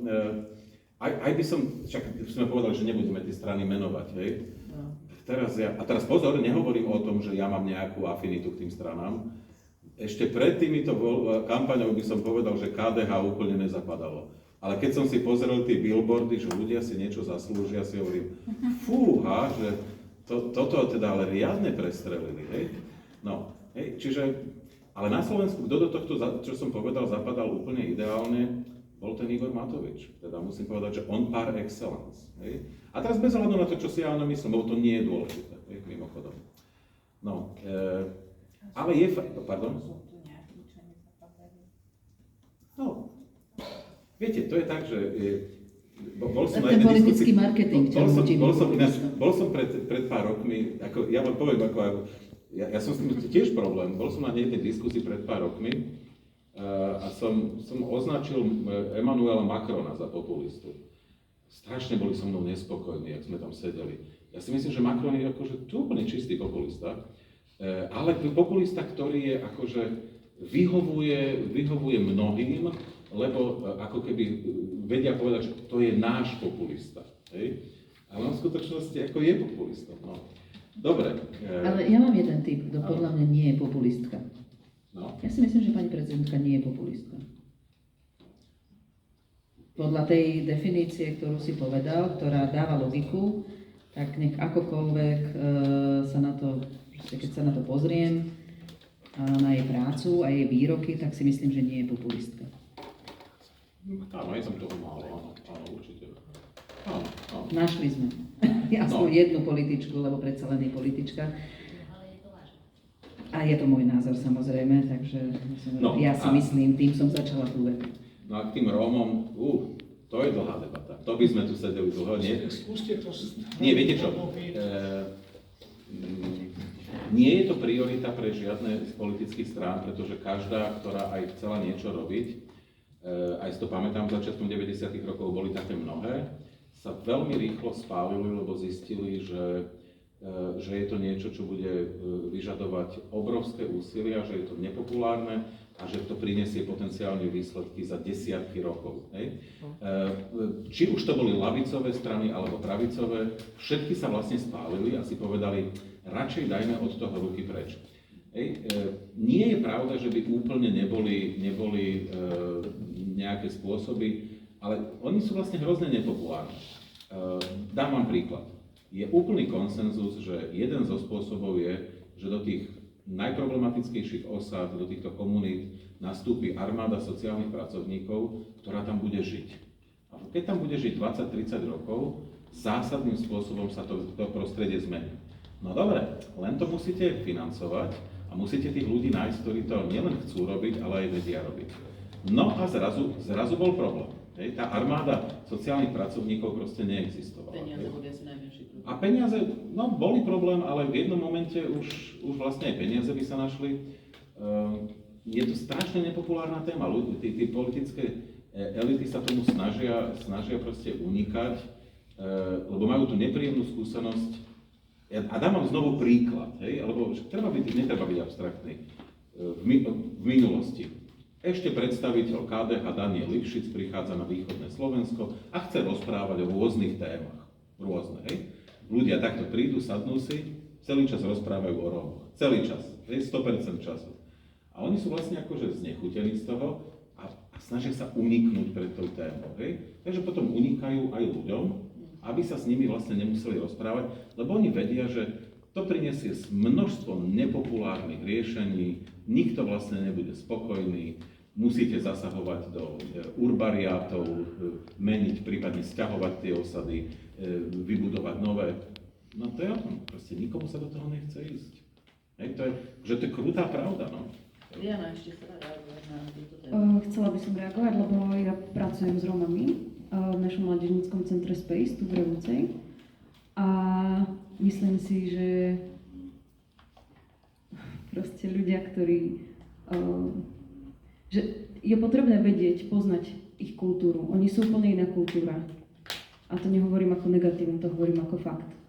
A na to, aby sme s nimi pracovali, potrebujeme poznať ich kultúru. Lebo oni napríklad v jazyku nemajú slovo budúcnosť.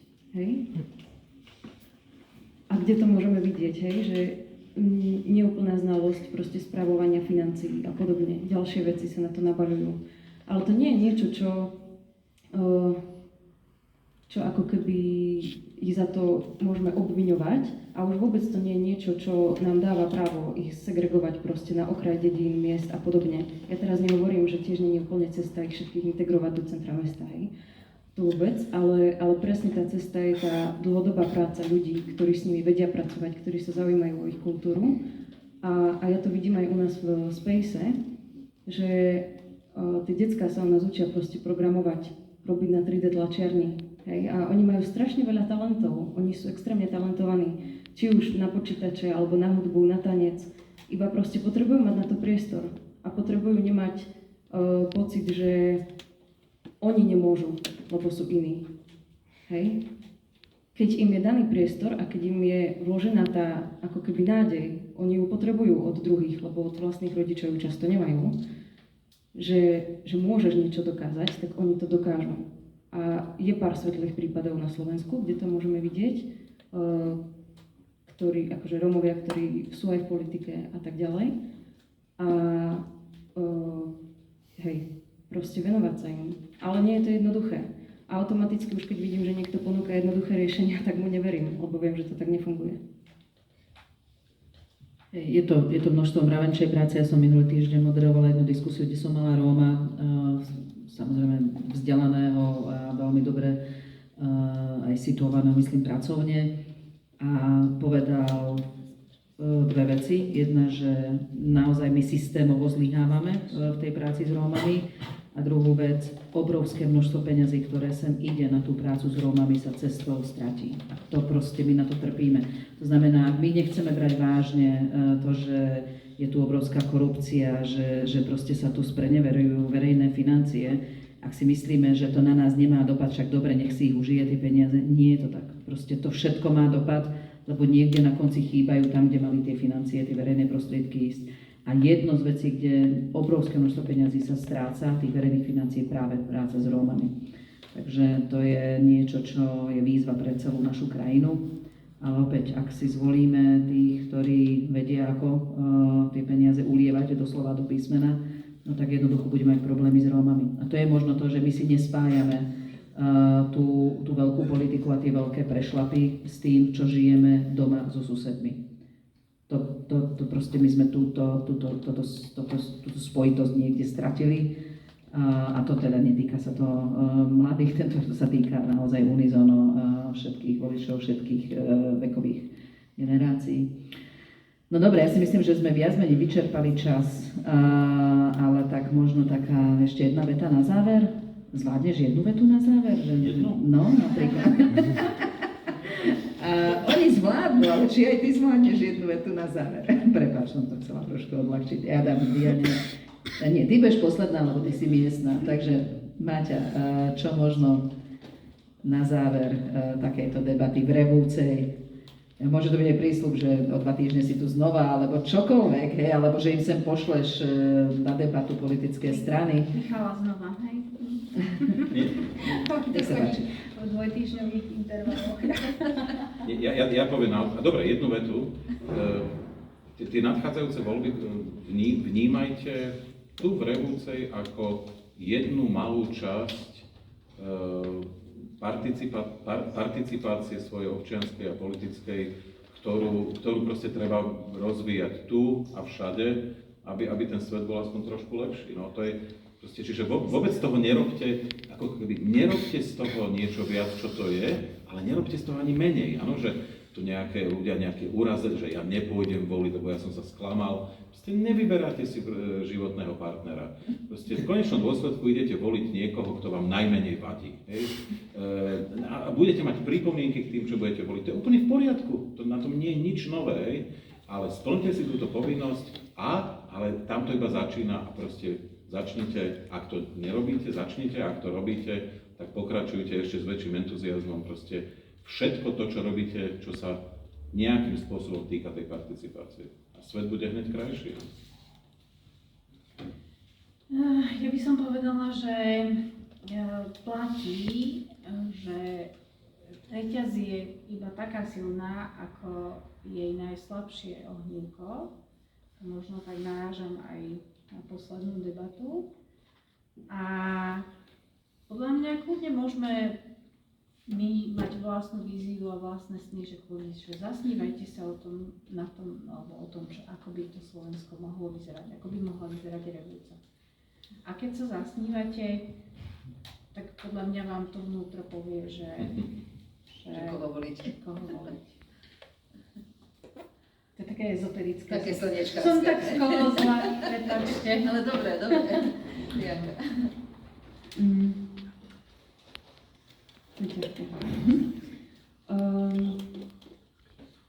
Asi keď už môžete ísť voliť, tak choďte na základe toho, ako to zhrnula Maťka. A ak nemôžete ešte voliť, tak, lebo sú tu aj takí, ktorí ešte nemôžu, tak máte možnosť robiť niečo preto, aby toto bolo krajšie. A aby sa tu dalo krajšie žiť, lepšie žiť. Nech už to znamená pre každého z nás čokoľvek. A kým nemám možnosť využiť to svoje právo voliť, tak mám možnosť využiť tú slobodu, ktorá nám bola daná vďaka tomu, že žijeme v demokracii. Čiže združovať sa, tvoriť, robiť, makať, snívať a tak ďalej. A to je presne to, čo som ja vtedy zabudla, že čo som vlastne chcela povedať, že to združovanie sa a naozaj silná lokálna občianska spoločnosť nepotrebuje ani politických marketérov a nepotrebuje vlastne ani tie politické strany, či nechcem povedať, že oni v našom teda v tomto systéme nemajú svoje miesto, ale to je to, čo reálne vytvára to prostredie, takže my čo môžeme, alebo ja čo môžem pomôcť Diane s tým, aby ste tu mali silnú komunitu. Urobím všetko, čo bude v mojich silách, už je to hovorím asi 2. alebo 3. rok, odkedy sa sem vrátila. A aj spolupracujeme a ja ju fakt ako obdivujem, že má chuť a energiu to robiť. A to, čo vlastne tu povedal aj ten mladý pán, že nie ste prehliadaní, ani bezvýznamní, potrebujeme sa navzájom. My sa navzájom, pretože to nie je to, že vy nás, alebo vy vás, alebo čo. My sa všetci potrebujeme navzájom a na tomto kontexte si myslím, že by sme mali budovať túto krajinu. Takže prepáčte, že som si ja dovolila to posledné moderátorské slovo a ja som sa vlastne na začiatku nepredstavila, tak to urobím na záver, ale teda ďakujem veľmi pekne Martine Stremeňovej z Banskej Bystrice z Michalovi Vašečkovi, sociológovi z Bratislavy, kde vlastne dneska aj vlastne pravdepodobne odíde, že ideš do Bratislavy. Či neviem, kde to lôžko máš kúpené, ale asi do Bratislavy. Diane Jackovej, ktorá je vaša miestna. Moje meno je Čirla Dropová a za platformu mimovládnej neziskovej organizácií Platforma pre demokraciu sa voláme. Spolupracujem v rámci tejto kampane. Chcem tu zostať. Tak, nechceme tu zostať.